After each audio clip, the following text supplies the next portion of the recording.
Discussion चल रही थी रिगार्डिंग सस्टेनेबिलिटी एंड बड़ा इजीली हमने इसको समझा था कि sustainability means satisfying the needs of present without compromising the needs of forthcoming generations, futures. तो कहीं ऐसा ना हो कि जो चीज़ें आपके टाइम पे आई आपने उसको इतना जारहाना तरीके से इस्तेमाल करके ख़त्म कर दिया कि आइंदा आने वाले नस्लों के लिए क्लीन वाटर भी नहीं छोड़ा, पेट्रोल भी नहीं छोड़ा, कोयला भी नहीं छोड़ा, या इन शॉर्ट जिसको हम कहते हैं कुदरती मादनियात, नेचुरल रिसोर्सेज जो हमने डिग आउट कर ली और हम उसको ख़त्म करके चले गए, तो आइंदा आने वाली जनरेशन्स के लिए जब वो नेचुरल रिसोर्सेज नहीं होंगे तो उनका सर्वाइवल मुश्किल हो जाएगा। तो हमारी कंपनीज इसमें क्या रोल प्ले कर सकती हैं या क्या रोल प्ले करती हैं, इसमें एक हमने देखा था कि या तो वो बड़ा स्ट्रॉन्ग व्यू रखेंगी और वो चाहेंगी कि जो भी नेचुरल रिसोर्सेज हैं उनको उनके जेन्युइन फॉर्मेट में उनको प्रिजर्व किया जाए, किसी के हैबिटेट को डिस्टर्ब नहीं किया जाए, पानी को बेतहाशा यूज ना किया जाए या नेचुरल रिसोर्सेज को एक्सेसिव यूज करके खत्म ना किया जाए, कार्बन डाइऑक्साइड की एमिशन जरूरत से ज्यादा ना हो जाए, ओजोन लेयर को ना अफेक्ट करे, कि कहीं ऐसा ना हो कि अर्थ लिवेबल ना रहे। अभी तो हम पर बोल रहे हैं कि कोई मार्स पे भी जिंदगी बनाई जाए, चांद पे भी जिंदगी बनाई जाए। जब बंदे को पाकिस्तान में मजा नहीं आता तो चलो वो ऑस्ट्रेलिया, कनाडा, यूएस चला जाता है, लेकिन अगर पूरी अर्थ ही रहने के काबिल नहीं होगी तो हम शायद कोई दूसरे प्लेनेट को तोल रहे हैं कि कैसा हो कि हम सब चांद पे जाएं और वहां पे भी प्लॉटिंग करें और वहां पे भी रहने शुरू हो जाए। लेकिन बेहतर ये है कि हमारा जो ये प्लेनेट है इसको प्रोटेक्ट किया जाए। सो 3 पिलर्स की हम बात कर रहे थे, people, planet and profits. Economic situation भी जरूरी है, आपने प्रॉफिट्स कमाने हैं, क्यों नहीं कमाएंगे, लेकिन ऐसा ना हो कि प्रॉफिट्स को ओवर वैल्यू करके आपने बेतहाशा प्रॉफिट्स के चक्कर में एनवायरनमेंट को डैमेज कर दिया, प्लेनेट को डैमेज कर दिया या पीपल की जिंदगी मुश्किल कर दी। फिर तो जितने भी हैबिटेट्स हैं, जिन जिन भी इंसानों के हैं या जानवरों के हैं, हमने उनको प्रोटेक्ट करना है। और दूसरा, अगर वीक व्यू रखते हैं तो हम कहेंगे कि खैर है, आप उसका एक ऑल्टरनेट देते हैं, यानी मैन मेड रिसोर्सेज की तरफ आ जाए। तो हम क्या करते हैं कि जिस तरह एक इंसान के अंदर कुछ ऑर्गेन्स हैं, साइंस इस बात में भी कोशिश कर रही होती है कि हम अपनी मैनुअल मैन्युफैक्चर करें। लेग्स है, मिसाल के तौर पे किसी का एक्सीडेंट हो जाता है और इंजर हो जाता है, तो जब उसकी नेचुरल टांग काट दी जाती है या टूट जाती है तो उसकी जगह पे हम एक आर्टिफिशियल लेग लगा देते हैं। अभी वर्किंग इस पे भी की जा रही है कि हम हार्ट्स भी जो पंपिंग है वो भी मशीन्स के थ्रू करें, और अगर किसी की हार्ट फेल होती है तो बाईपास के टाइम पे हम उसकी न्यू हार्ट लगा दें आर्टिफिशियल।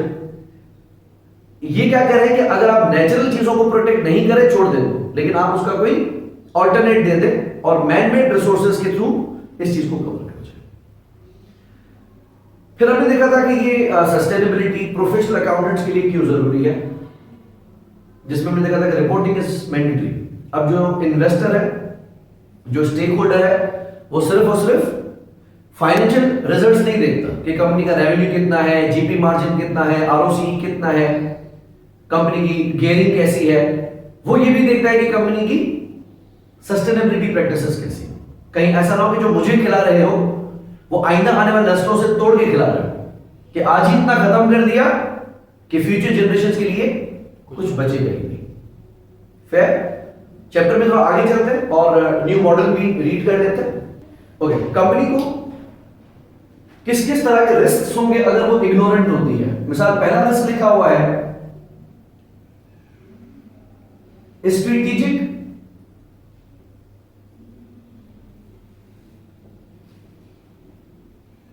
And business risk. बात ही चल रही है कि organisations that fail to adopt sustainable practices expose themselves to various risk that can undermine their financial stability,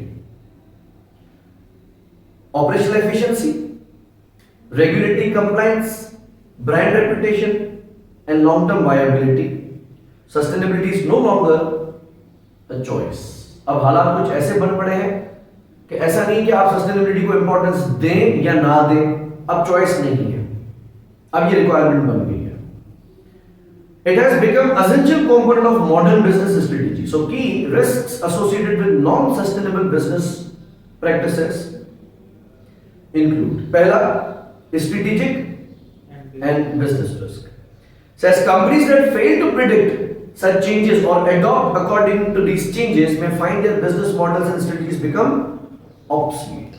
तो पहला डर यह है कि अगर आप अभी भी आंखें बंद करके रखते हो, जिस तरह टेक्नोलॉजी से बहुत सारे बिजनेसेस आंखें मूंद कर बैठे थे कि कुछ नहीं होगा, मैन्युअली सही है, फिजिकली सही है, लेकिन जब टेक्नोलॉजी ने अपना उरूज दिखाया, जब आर्टिफिशियल इंटेलिजेंस हमारे सामने बन के आई, तो बिजनेस को लग पता गया कि ये क्या कर सकती है। वैसे ही अगर सस्टेनेबिलिटी को आप इग्नोर करते हैं तो आपकी स्ट्रेटजीज फेल हो सकती हैं। जितनी भी ऑयल रिफाइनिंग कंपनीज हैं, ब्रिटिश पेट्रोलियम है, OGDCL है, मरी पेट्रोलियम है, ये क्या करते हैं, जमीन से पेट्रोल निकालते हैं। और अभी तक मुल्क की जो दुनिया की जो जंग चल रही थी वो चली किस पे रही थी, ऑयल पे। अभी अगर प्रेसिडेंट को किडनैप किया गया तो कहानियां तो कितनी भी बनाई जाए कि यूएस ने ऐसा क्यों किया, लेकिन सबको पता है कि वेनेजुएला के प्रेसिडेंट को क्यों धरा गया, क्योंकि उसके पास दुनिया के लार्जेस्ट ऑयल रिजर्व्स हैं।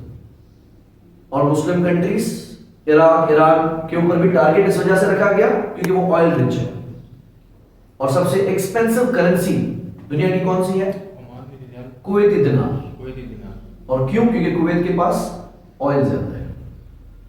लेकिन चंद साल पहले एक रिपोर्ट आई थी कि सऊदी अरब ने एक साल में $32 बिलियन का ऑयल एक्सपोर्ट किया था और इंडिया ने $32.4 बिलियन की टेक्नोलॉजी एक्सपोर्ट की थी।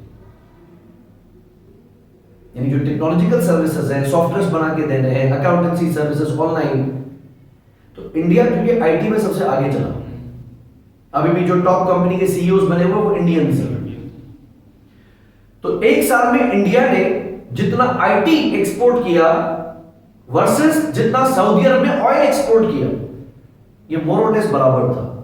और टैगलाइन चलाई गई थी कि IT is the next oil.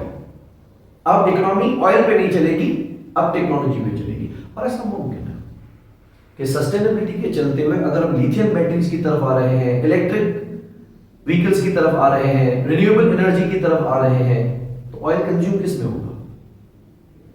Like एक वक्त था गोल्ड की इकोनॉमिक यूटिलिटी होती थी। जो राजा महाराजा होते थे, रईस होते थे, रिच लोग होते थे, वो गोल्ड को कंज्यूम करते थे। अपने घरों में दीवारें गोल्ड की बना देते थे, अपनी कुर्सियां सोने की बनवा देते थे। फिर महंगा होने लगा तो कम से कम जेवरात, ज्वेलरी गोल्ड की होती थी। लेकिन विद पासिंग टाइम क्या अब गोल्ड की कोई इकोनॉमिक यूटिलिटी है? अब गोल्ड से क्या किया जाता है? सिर्फ खरीद के लॉकर में रखवा देता है।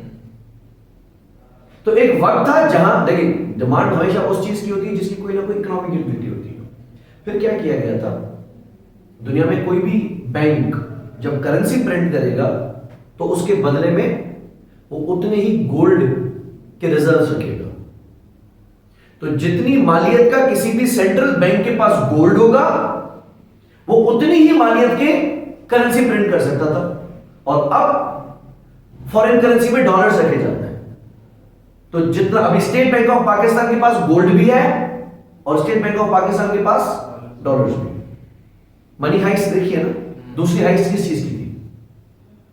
पहली हाइस्ट में तो वो करेंसी प्रिंट करके ले गए, दूसरी में उसका गोल्ड मिंट करवा के लेके जा रहे थे। और गोल्ड स्टेट रिजर्व बैंक में क्या कर रहा था? गोल्ड रिजर्व ही रखा जाता है।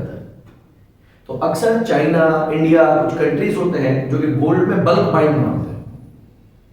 कहने का ये मकसद है कि अगर एक टाइम ऐसा आता है जब गोल्ड की वैल्यू हम खत्म कर देते हैं, मतलब गोल्ड को रिजर्व भी नहीं रखते और गोल्ड की ज्वेलरीज भी नहीं बनाई जाती, तो फिर कोई गोल्ड की तरफ आएगा क्यों? अभी हम लिथियम को ज्यादा वैल्यू कर रहे हैं, कॉपर को वैल्यू कर रहे हैं। पाकिस्तान में जो रिको डिक है, बलूचिस्तान चागी के इलाके में एक पहाड़ है that is full of gold and copper. और हम उसकी माइनिंग करके शायद 2028-29 तक उसमें से गोल्ड निकालना शुरू कर देंगे।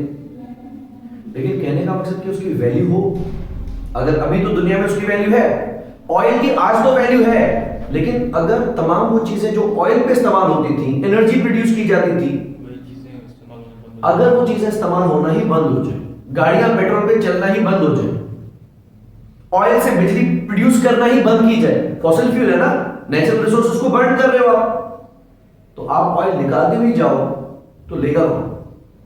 डिमांड तो उसकी होगी नहीं। और अगर बावजूद इसके आप अपने ऑयल प्रोडक्ट्स के ऊपर स्ट्रेटजीज बना रहे हैं, बिजनेस चला रहे हैं, तो ऐसा मुमकिन है कि कुछ टाइम में आपके प्रोडक्ट्स ऑब्सोलीट हो जाए।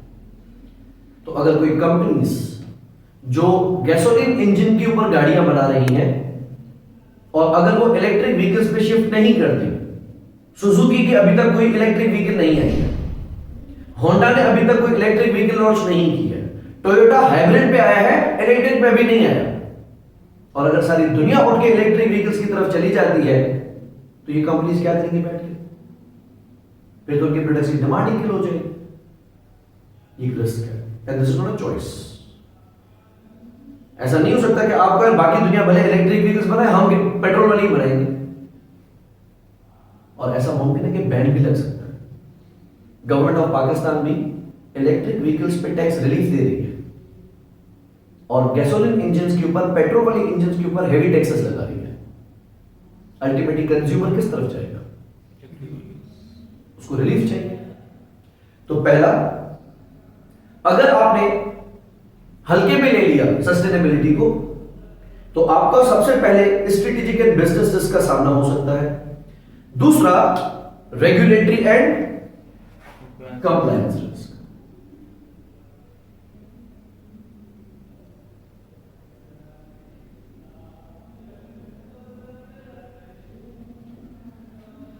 हाल ही में कराची गुल प्लाजा में आग लगी, ठीक है, एंड वी कुड सी कि बड़ा नुकसान हुआ, काफी अफसोस ज़्यादा चीज थी। उसके बाद क्या हुआ? पंजाब में मरियम नवाज ने क्या कर दिया, सीएम ने भगदड़ मचा दी, बोला किसी के भी पास अगर फायर सेफ्टी नहीं है पहले इंश्योर करो, पेनल्टी ठोक दो।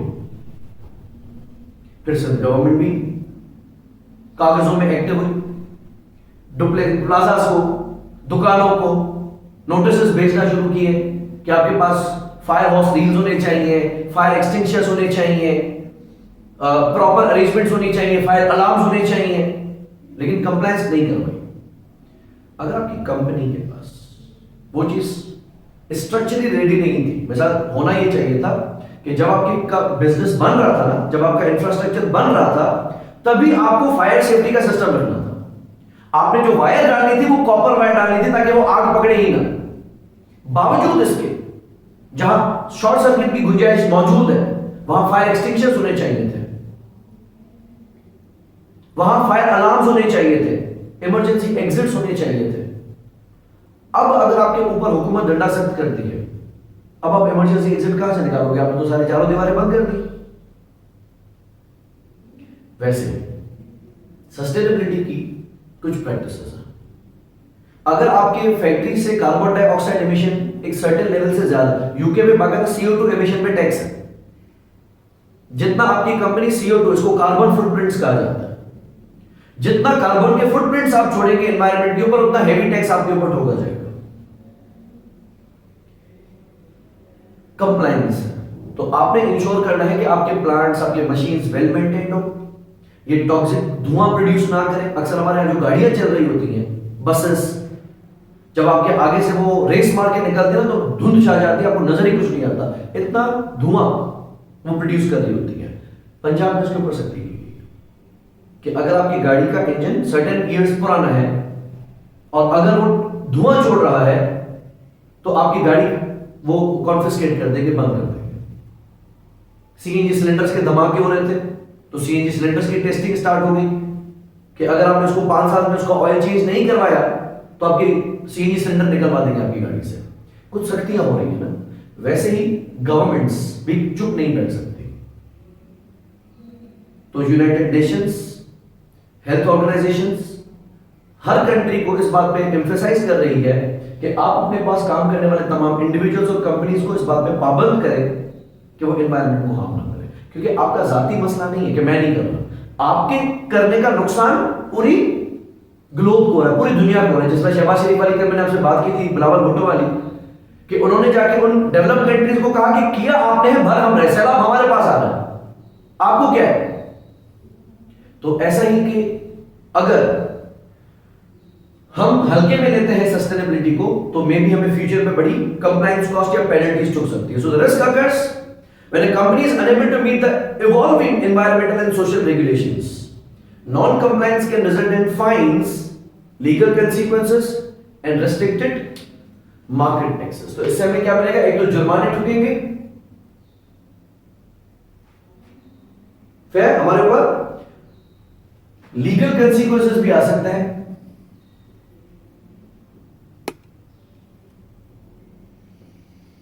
और रेस्ट्रिक्शंस।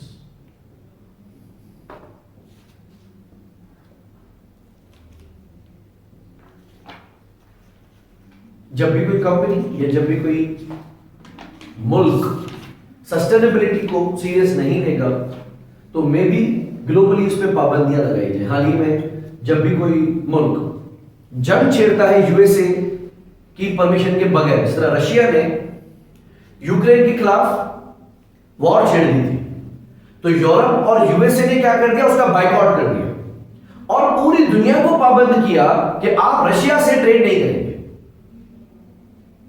लेकिन चाइना और इंडिया ने नहीं सुनी, वो धड़ाधड़ रशिया से चीप प्राइस पे ऑयल खरीदने लग गए। एक अदद कोशिश पाकिस्तान ने भी की, इमरान खान साहब गए रशिया और उसी टाइम उसने यूक्रेन पे अटैक मार दिया। तो बहुत बुरा कंसीक्वेंस फेस करना पड़ा पाकिस्तान को, क्योंकि वो यूएस के एंटी जा रहा था। खैर, कहने का ये मकसद हुआ कि अगर आपकी कंपनी सस्टेनेबिलिटी प्रैक्टिसेस को इंश्योर नहीं करती है, तो आपको पेनल्टीज लगाई जा सकती है, आपको कोर्ट्स में चैलेंज धगे खाने पड़ सकते हैं, और अल्टीमेटली आपको कुछ मार्केट से रिस्ट्रिक्ट किया जा सकता है कि उन मार्केट्स पे आप अपना माल एक्सपोर्ट नहीं कर पाएंगे, क्योंकि आप सस्टेनेबिलिटी को इंश्योर नहीं करें। मिसाल के तौर पे जो कंपनीज चाइल्ड लेबर करती हैं, तो बहुत सारी मार्केट्स उन कंपनी से सामान नहीं खरीदती है। एक ब्लॉगर ने बड़ा अच्छा एक ब्लॉग बनाया था, उसने ये कहा कि जो रिक्शा ड्राइवर्स मेनपुरी और गुटखा और चालिया खा रहे होते हैं ना, आप उनकी रिक्शा में ट्रेवलिंग ना करें, बिकॉज वो जो चीज कंज्यूम कर रहे हैं, एक तो वो पूरे हमारे इलाके को रंग बिरंगी करते जा रहे हैं जहां से गुजर रहे हैं, और उसके अलावा वो एक सीरियस हेल्थ कंसर्न है जो कि बैन होना चाहिए। ऐसे ही जब आप किसी भी ग्लोबल वैल्यूज के एंटी चीजें चलाते हैं, लेट्स से आप इक्वल अपॉर्चुनिटी नहीं है, लेट्स से आप रेसिस्ट है, आप ब्लैक लोगों को, डार्क कॉम्प्लेक्शन वाले लोगों को नौकरी पे नहीं रखते, खवातीन को नौकरी पे नहीं रखते, या बच्चों से काम करवाते हैं, तो फिर आपके खिलाफ बाइकआउट होगा और आपको रिस्ट्रिक्ट किया जाएगा कि आप कुछ मार्केट्स में अपने प्रोडक्ट सेल ही नहीं कर सकते, क्योंकि वो मार्केट्स आपसे चीजें खरीदेगी ही नहीं। इनफैक्ट होना तो ये चाहिए कि अगर आपको पता हो कि कोई कंपनी टैक्स चोरी कर रही है, तो उसूलन हमें उससे चीजें नहीं खरीदनी चाहिए। लेकिन हमें जब पता चलता है कि वो टैक्स चोरी करके 10 रुपए का फायदा मुझे भी दे देगा, तो हम जाते ही उसके पास हैं। तो जो कंप्लाई कर रही है विद टैक्स रेगुलेशंस, जाहिर सी बात है उनकी चीज एक्सपेंसिव होगी, और जो चीजें जो कंपनीज टैक्स चोरी कर रही हैं, वो अपना प्रोडक्ट सस्ता बेच सकती हैं, और हम अगर सपोर्ट करते हैं उन कंपनीज को जो टैक्स चोरी कर रही हैं, तो हमारी तरफ से गलत होगा। खैर, नेक्स्ट, रेपुटेशनल रिस्क। इसका नाम ही बता रहा है कि अगर आपकी रेपुटेशन, ब्रांड रेपुटेशन खराब हो गई,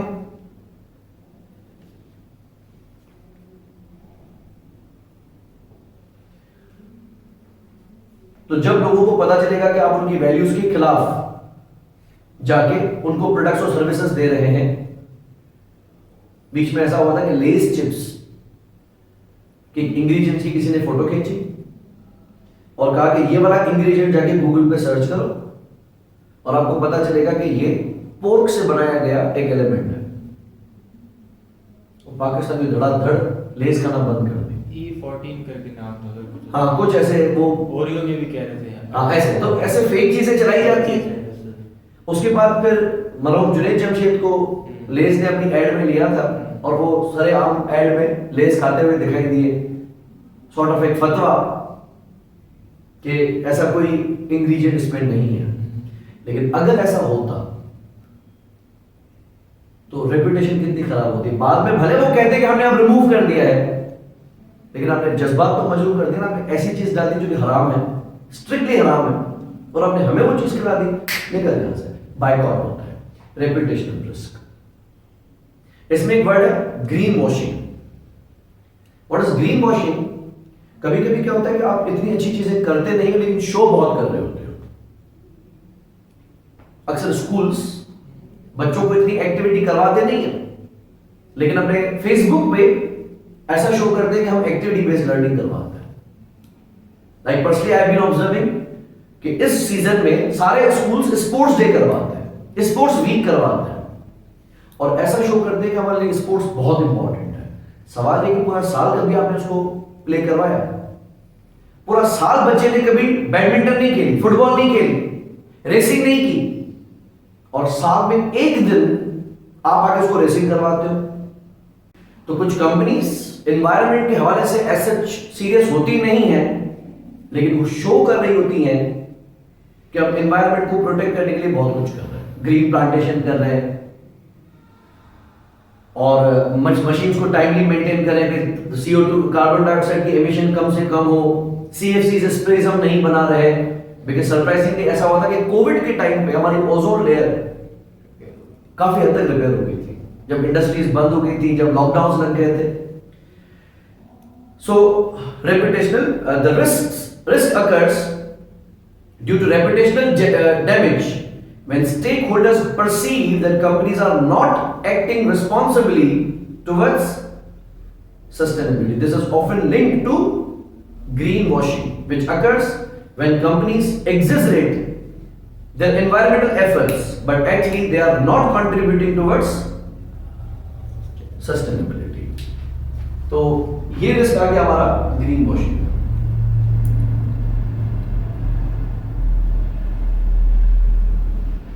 next, operational risk. What is operational risk? कि आपका जो बिजनेस अभी चल रहा है इसमें डिस्टर्बेंसेस आ सकती हैं। अगर आप एक स्पिनिंग मिल है, क्या होती है स्पिनिंग मिल? पहले एक फसल लगाई जाती है जिसको हम कॉटन या फुट्टी कहते हैं, ठीक है? फुट्टी को हार्वेस्ट किया जाता है और ये भेजा जाता है पहले कॉटन फैक्ट्री में। कॉटन फैक्ट्री इसमें करती है जिनिंग प्रोसेस। जिनिंग प्रोसेस में उसका बीज अलग किया जाता है, कॉटन अलग की जाती है, और उस कॉटन को किया जाता है प्रेस। प्रेसिंग के बाद उसकी करीबन 100 किलो की बेल्स बनाई जाती है जिसको हम गठरी कहते हैं। वो बेल्स जाती है स्पिनिंग मिल में। स्पिनिंग मिल क्या करती है? उस कॉटन से धागा बनाती है, थ्रेड, और फिर वो थ्रेड जाता है टेक्सटाइल मिल में, और टेक्सटाइल मिल उसकी वीविंग करती है, ताला बना करके वीविंग करके उससे कपड़ा बनाती है। अगर क्लाइमेट चेंज हो गया, जिस टाइमिंग पे गर्मियां होनी चाहिए थी उस टाइम पे मौसम सर्द रहने लग जाए, तेज हवाएं चलने लग जाए, बारिशें होने लग जाए, तो कॉटन की फसल का क्या हाल बनेगा? तबाह हो जाएगी। फिर हम बोलेंगे इस साल कॉटन हुई नहीं, अगला साल फिर सैलाब आ गए, अगला साल फिर बारिशें हो गई, अगला साल मौसम भी सपोर्ट नहीं किया। जब हमारे पास गर्मियां जा रही होती है ना, तो जाते जाते गर्मी एक हब्स दिखा के जाती है, सफोकेशन दिखा के जाती है, हमारी चीखें निकल जाती है। लेकिन कोई कहता है कि अभी गंदम पक रही है, बाजरा पक रहा है, उसकी वजह से ये शदीद सफोकेशन हो रही है, सारी बिलन चावल की फसल हो रही है। तो नेचर क्या कर रही है? उस फसल को सपोर्ट कर रही है। लेकिन अगर आपने नेचर को डिस्टर्ब कर दिया और क्लाइमेट चेंज हो गया तो वो फसलें नहीं हो पाएंगी। and this will result in the scarcity of resources. We know what is scarcity.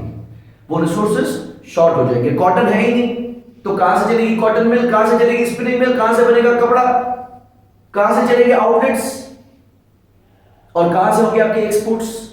तो आपके ऑपरेशंस डिस्टर्ब हो जाएंगे, बिकॉज दिस में result in scarcity of raw materials. And we know कि अगर क्लाइमेट इसी तरीके से चला, या हमने ग्राउंड वाटर को खत्म कर दिया, फसलें अक्सर हमारी नहीं हो पाती हैं क्योंकि हमारी क्राई होती है किस बात, तो पानी ही नहीं आया. अगर पानी नहीं आया, आपने डैम नहीं बनाए, बेवक्त की बारिशें हुई, ग्लेशियर की मेल्टिंग जरूरत से ज्यादा हो गई, लैंडस्लाइडिंग ज्यादा हो गई, तो ये सारे चैलेंजेस आपके बिजनेस ऑपरेशंस को डिस्टर्ब कर देंगे. इसको हम कहते हैं ऑपरेशनल रिस्क. रीड कर लेते हैं. Operational risk occurs when sustainability related events such as climate change, scarcity of required resources, disruption in supply chain can hinder operational efficiency and output of the entity. So extreme weather events like floods or droughts can halt production, damage assets or disrupt logistics. In 2021, a severe drought in Taiwan impacted the global semiconductor supply chain due to water shortages affecting chip manufacturing plants. But this is very common कि अगर जिस area से आपका raw material आता है या जिस area में जाके आप काम करते हो वहां पे लैंडस्लाइडिंग बहुत ज्यादा हो रही है, आयरोस पहाड़ टूट जाता है, पत्थर रोड पे गिर जाते हैं, या स्नोफॉल जरूरत से ज्यादा हो रही है. आई रिमेंबर मैंने मरी के अंदर एक प्रोजेक्ट में देख रहा था, तो उन्होंने एक डेडलाइन दी थी कि हम उसको लेट्स से 2024 तक कंप्लीट कर देंगे. लेकिन जब 2024 तक देखा तो उसकी कंस्ट्रक्शन अभी 70% भी नहीं हो पाई थी, 50% भी नहीं हो पाई थी. तो मैंने जब उनसे पूछा कि अभी तक आपका प्रोजेक्ट कंप्लीट क्यों नहीं हुआ, उसने बोला सर इस साल हमने बर्फबारी देखी थी, बर्फबारी इतनी हुई कि हम काम ही नहीं कर पा रहे थे.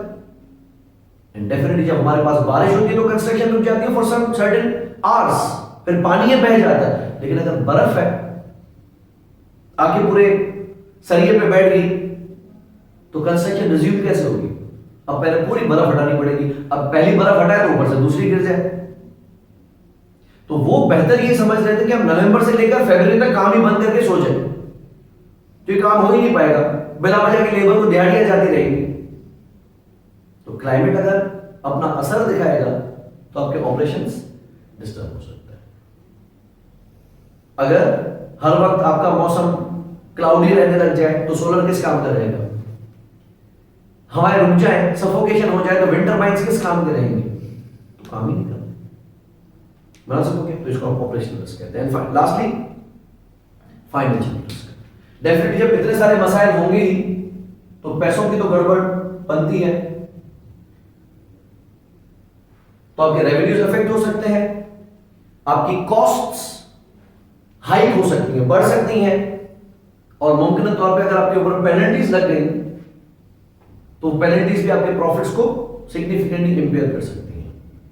सो this includes both direct and indirect financial losses related to sustainability issues, including cost of remedial, reduced investor confidence and loss of revenue due to reputational harm. ये सारी चीजें अल्टीमेटली आपको हिट करेगी कहां पे, फाइनेंशियल. तो अगर आपकी स्ट्रेटजीज फेल होती जा रही है, अब आपका बिजनेस रिस्क हाई होता जा रहा है, वजह क्या थी कि आपकी जो प्रोडक्ट्स है वो ऑब्सोलीट होते जा रहे हैं.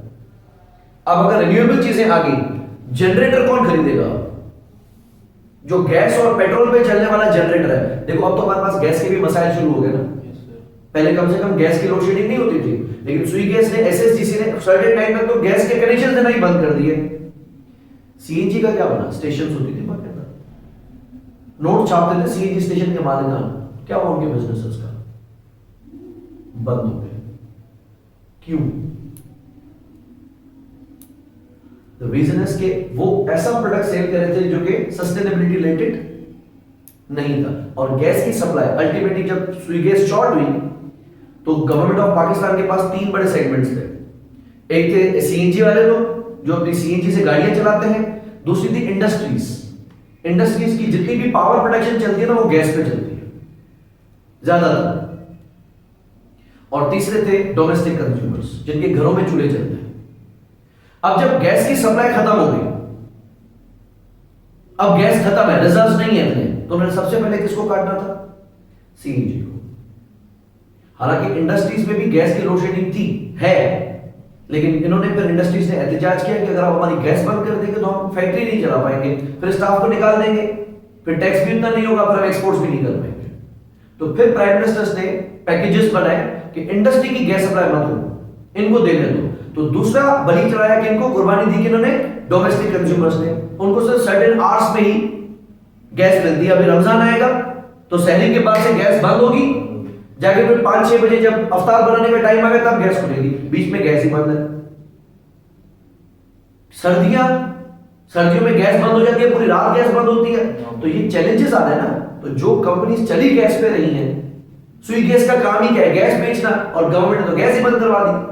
सीएनजी से वो मिलियंस ऑफ रुपीस का बिल पर मंथ कलेक्ट करते थे सुई गैस वाले, रेवेन्यू बंद हो गया। तो अल्टीमेटली ये सब चीजें कुल मिला के कहां पे आएंगी? Hence, this is no longer a choice. आप इग्नोर नहीं कर सकते सस्टेनेबिलिटी को। खैर है, देखेंगे, अब नीड ऑफ टाइम है। आपने सस्टेनेबिलिटी को सीरियस लेना है, नहीं तो आपके बिजनेस को सीवियर चैलेंजेस आ सकते हैं। ठीक है, तो वो कंपनी जो प्लास्टिक बैग्स बनाती हैं, पॉलिथीन बैग्स बनाती हैं, जिनका काम ही प्लास्टिक की शॉपर्स बनाना है, लेकिन सस्टेनेबिलिटी रिलेटेड इश्यूज की वजह से गवर्नमेंट ने पॉलिथीन बैग्स में बैन लगा दिया। पाकिस्तान में ये बैन इतना इफेक्टिव नहीं है, लेकिन बास कंट्रीज में लोगों ने खुद से प्लास्टिक बैग्स को, शॉपर को यूज करना बंद कर दिया वॉलंटरीली, बिकॉज दे नो कि अगर मैं खरीदूंगा तो बनाने वाला तो बनाएगा, इसलिए डिमांड ही खत्म कर दो, मुझे चाहिए ही नहीं। तो अभी भी आप किसी बड़े स्टोर पे जाओ, बाटा पे जाओ, सर्विस पे जाए, बोर्जन पे जाए, शूज खरीदें, आपको शॉपर नहीं देंगे प्लास्टिक का। कारफोर पे जाए कराची, आपको पॉलिथीन बैग नहीं मिलेगी। इम्तियाज मेरे ख्याल से अभी भी देता है, चेज अब नहीं देता, चेज वैल्यू नहीं देता, वो कपड़े की शॉपर्स दे देते हैं। तो ये अल्टीमेटली हमारे बिजनेसेस को हर्ट करेंगे अगर आप इग्नोरेंट रहे तो।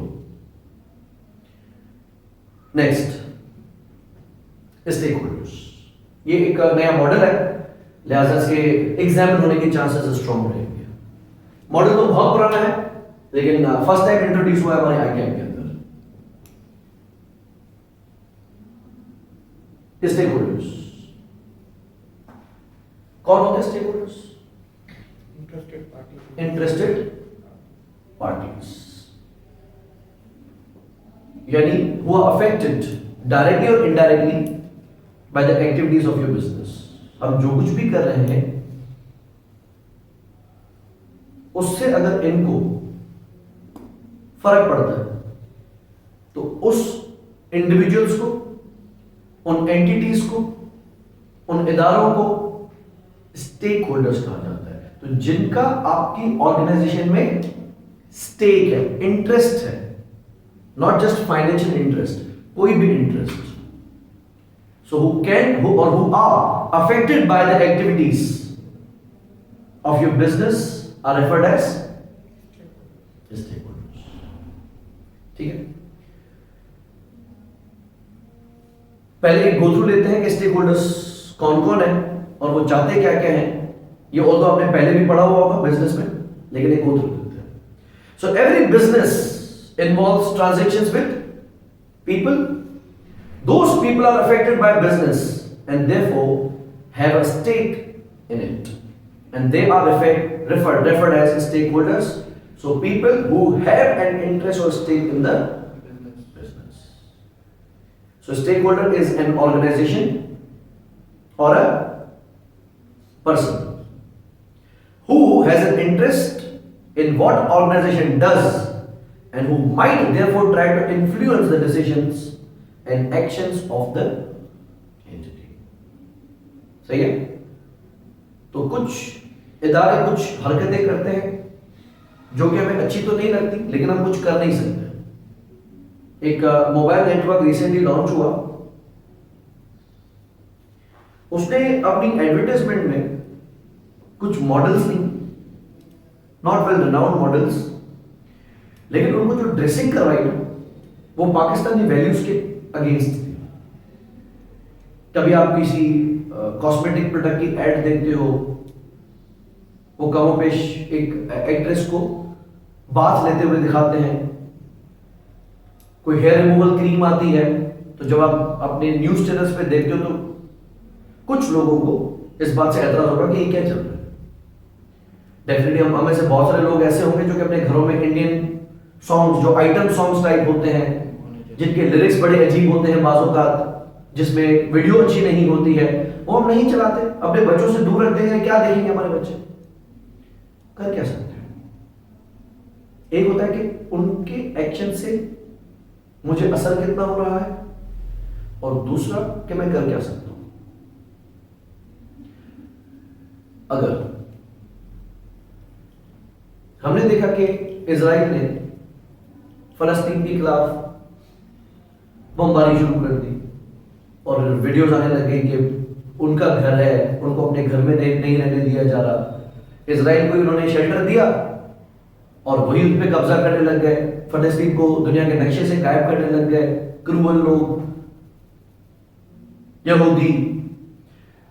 फिर हमने देखा कि कहीं इनकी फंडिंग में या कुछ कंपनीज हैं जिनकी जड़ें वहां से हैं। अब कुछ जेन्युइन कुछ फेक पोस्ट चलने लगी सोशल मीडिया पे कि इन कंपनीज का बायकॉट करो, जिसमें शायद हम जहां से अफेक्ट हो सकते थे दैट वाज केएफसी। उन्हीं दिनों में पीएसएल चल रहा था और पीएसएल का सबसे बड़ा स्पॉन्सर केएफसी था। और पीएसएल में अगर कोई शख्स इजराइल का के खिलाफ झंडे लेके आ जाए, फलस्तीन के झंडे लेके आ जाए, केएफसी के बायकॉट के झंडे लेके आ जाए, तो गवर्नमेंट क्या करेगी? उस बंदे को गायब करेगी वहां से। तो हम ये देख सकते थे कि केएफसी जिसको हम बायकॉट करना चाह रहे हैं, बड़ी बड़ी होर्डिंग्स भी उसकी, हमारे बड़े इवेंट को स्पॉन्सर ही उसने किया हुआ है। तो दो बातें आती हैं, पहला आपका इंटरेस्ट कितना, यानी आपको फर्क कितना पड़ रहा है, और दूसरा कि आप कितना फर्क डाल सकते हो। और शायद हम वहां पे चुप होकर बैठ गए कि अब है तो है, चल रहा है तो चल रहा है। तो बात चीजें ऐसी होती हैं जो हमें अगर अच्छी नहीं लग रही तो हम उस पर एक्शन भी तगड़ा ले सकते हैं। डिपेंड करता है कि मेरी ऑर्गेनाइजेशन में पोजीशन क्या है। और अगर मैं एक मेजर शेयर होल्डर होता तो आई वाज लाइक वंडरिंग कि अगर सारे एम्प्लॉइज केएफसी से रिजाइन कर देते, अगर सारे लैंडलॉर्ड्स उनसे बिल्डिंग्स खाली करवा देते, सारे मार्केटिंग करने वाले लोग कहते कि हम आपका एड रन नहीं करेंगे, तो फर्क पड़ता, फिर खतरनाक होता। लेकिन अगर सिर्फ कंज्यूमर, अच्छा फिर कुछ लोगों ने क्या किया, डंडे वंडे उठाए और ब्रांचेस में घुस जाते थे, जो लोग वहां पे डाइन इन कर रहे थे उसको मार देते थे, विच वॉज नॉट गुड। फिर उन्हीं लोगों के खिलाफ दहशतगर्दी के कोर्ट में मुकदमा चले, उन्हीं लोगों को धरा गया कि क्या कर रहे हो, वाकई में डिसेंट तो नहीं था तरीका। फिर तो स्टेक होल्डर्स का इंटरेस्ट क्या है और उनके पास पावर कितना है, ये दो चीजें देखी जाती हैं। सो एनी पर्सन और group that are directly or indirectly affected by the policies or activities of an organization, and therefore they have the capacity to directly or indirectly affect how it's carried out.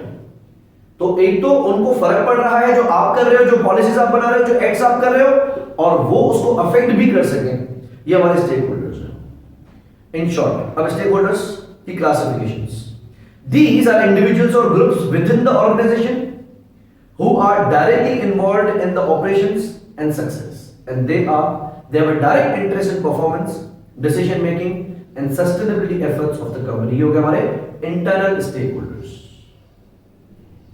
ठीक है? These are individuals or groups within the organization.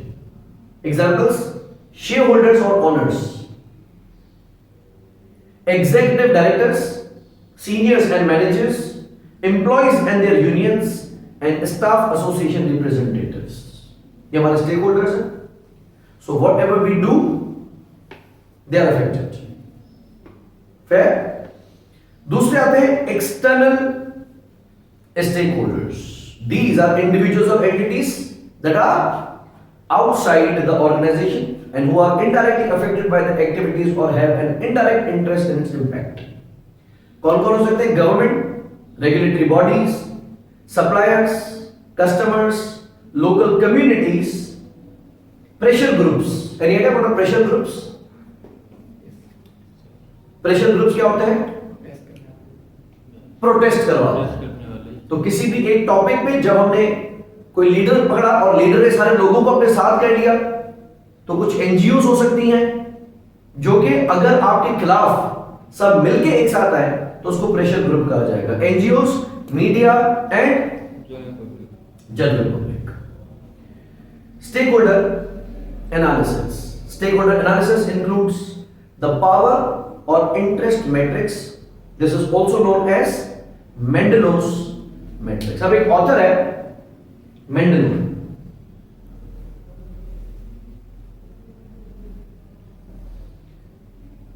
इसने कहा कि अगर आपको कोई कहता है कि यार तुमने जो पिछली बार स्टेटस लगाया था ना व्हाट्सएप पे, उससे यार एक मेरे दोस्त का भाई है उसको बहुत बुरा लगा था. What would you do? Phone करके अपोलोजाइज करो, बोलो क्या गलती हो गई आइंदा नहीं करूंगा. What would you do? भले जाए, भले बुरा लगा, मेरा स्टेटस देखा कि उसने. लेकिन अगर आपने कोई स्टेटस लगाया, कोई पोस्ट लगाई फेसबुक पे या किसी के खिलाफ रिमार्क दिया और आपके वाल साहब को बुरा लग गया, बाबा ने कहा बेटा तुम सही नहीं, व्हाट वुड यू डू? पहली प्रोसेस में बोलता बाबा फोन ही आप रख लें, आपको नाराज ना. क्यों? वहां तो इग्नोर कर रहे थे. इन्फ्लुएंस है थोड़ा ज्यादा, इसलिए इन्फ्लुएंस नहीं है. मेंडल ने कहा कि कम्युनिकेशन, ठीक है, करना क्या है? कम्युनिकेशन किससे कितनी रखनी है,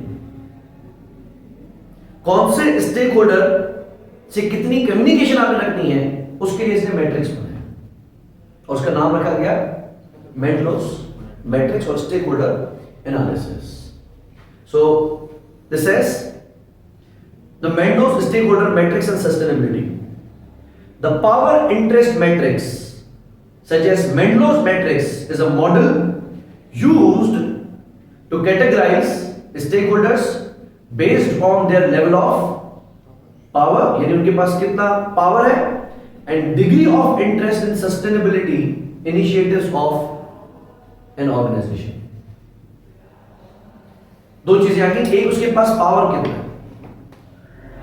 हम कोई बंदा अगर हमसे नाराज होता है ना, दूर का कोई पड़ोसी, तो हम कहते तो उसके घर से खाता हूं क्या, अपना खाता हूं. तो यह आपका कहना यह है कि क्या उसके दाने पानी पे चल रहा हूं क्या, उसका नमक खा रहा हूं क्या, उसके पास पावर है क्या मुझे मना कर सकता है. लेकिन अगर हमारा बॉस, जैसे आप एक ऑडिट फर्म में है और आपका जो लाइन मैनेजर है, हमारे ऐसा होता है कि हमारे एक स्टूडेंट ने फेसबुक पे कोई सिंधी महाजन टाइप पोस्ट लगा दी थी, वो थोड़ा नेशनलिस्ट बन रहा था, कॉमपरस्ट बन रहा था. तो उसकी जो रेगुलेटरी बॉडी थी, उसके हेड ऑफिस से उसको कॉल आई कि तुम अपने फेसबुक से ये पोस्ट डिलीट करो. तो बजाय इस बात पे कहते हैं कि आप लोगों ने मेरी पर्सनल प्रोफाइल में देखा ही क्यों. और उनका ये था कि क्योंकि आप हमारे मेंबर हो, हमारी बॉडी से कनेक्टेड हो, आप अपने नाम के साथ हमारा नाम लगाते हो, और अगर आप ऐसी कुछ भी हरकतें करोगे तो अल्टीमेटली नाम हमारा खराब होगा. Assume yourself at the post कि आप एफसीए हैं, एसीए हैं, आप ऐसी कोई पोस्ट लगाते हैं और आपको आईकैप से कॉल आती है या ईमेल आती है कि ऐसी पोस्ट डिलीट करें और आइंदा कभी मत लगाना. What would you do? Delete कर दोगे. क्यों? क्योंकि उनके पास पावर है.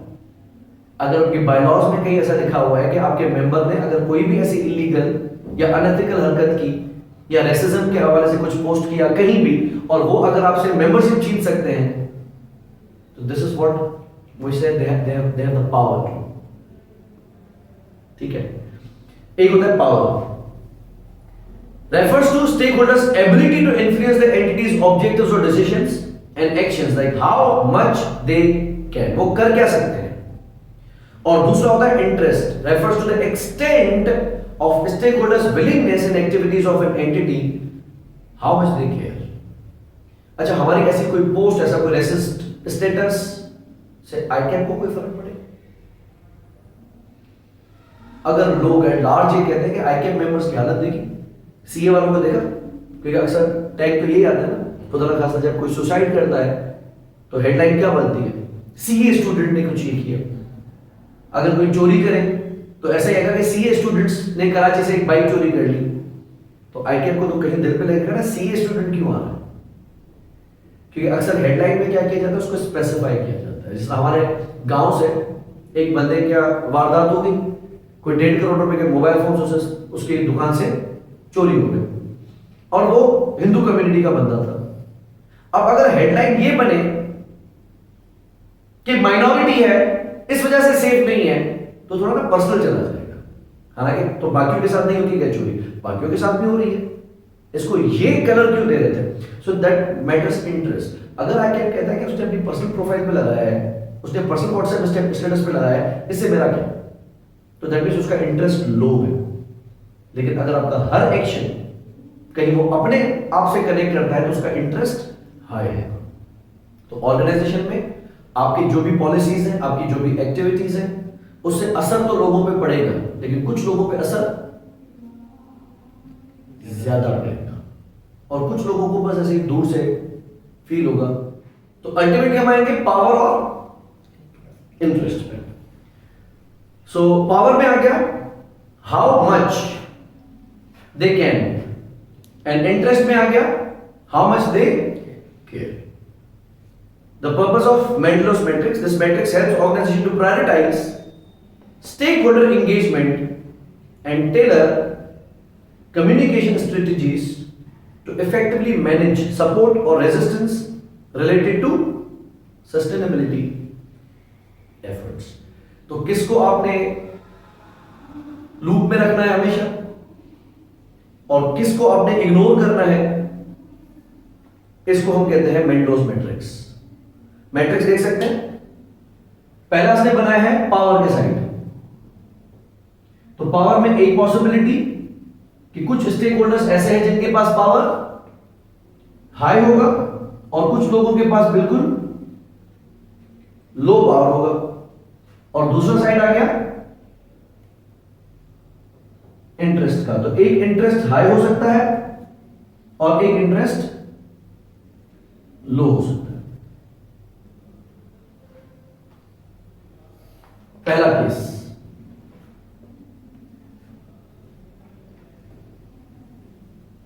अगर कोई स्टेक होल्डर ऐसा है जो बहुत पावरफुल है, जैसे आपके शेयर होल्डर्स हैं, क्या उनके पास पावर है?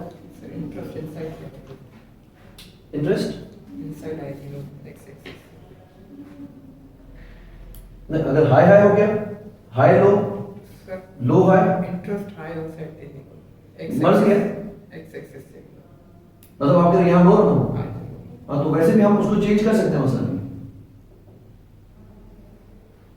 बुक के साथ मैच करने के लिए ठीक है. अच्छा, पहला आ गया कि अगर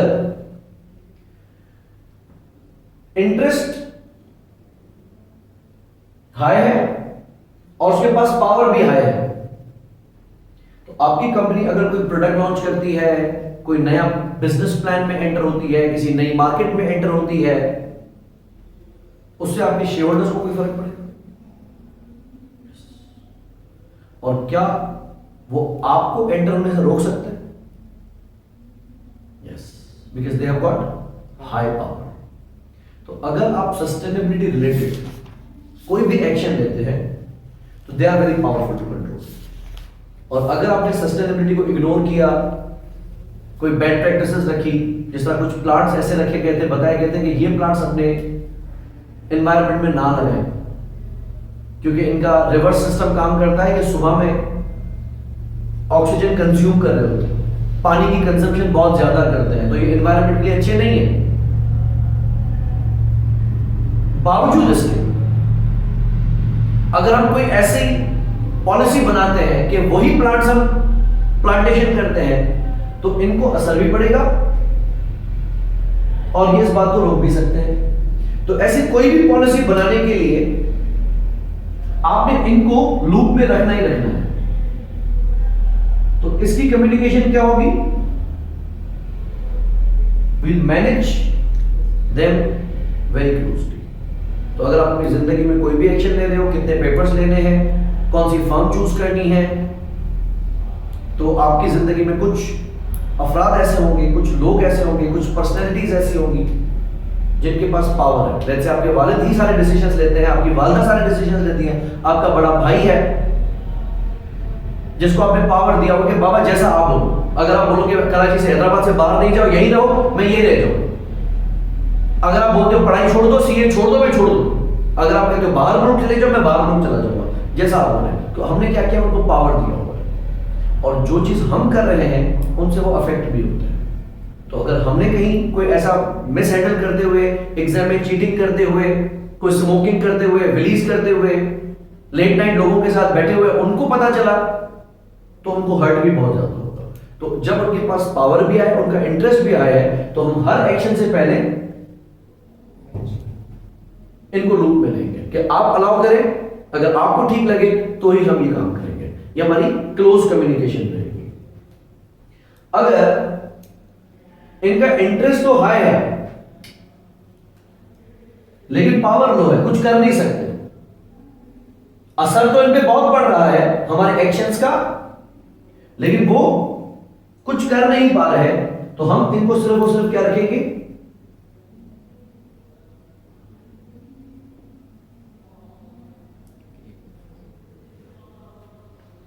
तो कुछ लोग होते हैं जिनसे परमिशन ली जाती है और कुछ जगहों पर सिर्फ बताया जाता है। सही है? तो मे आई कम इन, जब हम टीचर से पूछते थे तो that was out of respect, और क्योंकि टीचर के पास पावर था। अगर वो कहता कि बाहर रखो, अंदर नहीं आ सकते क्लास में, यू आर लेट, मुर्गा बन जाओ, तो दे हैड पावर टू। हम शायद क्लास के बाहर ही खड़े होते और कोई सजा में बैठे होते, लेकिन अगर वो पावर अपना छोड़ देते, जो आजकल के स्कूल्स हैं वो तो कहते हैं कि टीचर से पूछने की जरूरत नहीं है, जब आप सीधा आके क्लास में बैठ जाओ अपनी कुर्सी पर। तो अगर उनका इंटरेस्ट तो हाई है लेकिन वो कुछ कर नहीं सकते, पावर लो है, जो कि आजकल स्कूल्स में किया गया है कि बच्चों को बताया गया कि अगर टीचर आपसे आंख उठा के बात करे, ऊंची आवाज में बात करे, फिजिकल तो तस्वुर भी ना करे, अगर तस्वुर भी करे तो कंप्लेंट कर देना, हम सस्पेंड कर देंगे। तो ऐसे स्टेक होल्डर्स को हम क्या करेंगे? सिर्फ इन्फॉर्म रखेंगे कि हम ऐसा कुछ कर रहे हैं। ओके, इसी तरीके से अगर इंटरेस्ट लो है उनका बिल्कुल, लेकिन पावर उनके पास हाई है, तो ऐसे केस में हम उनको क्या करेंगे?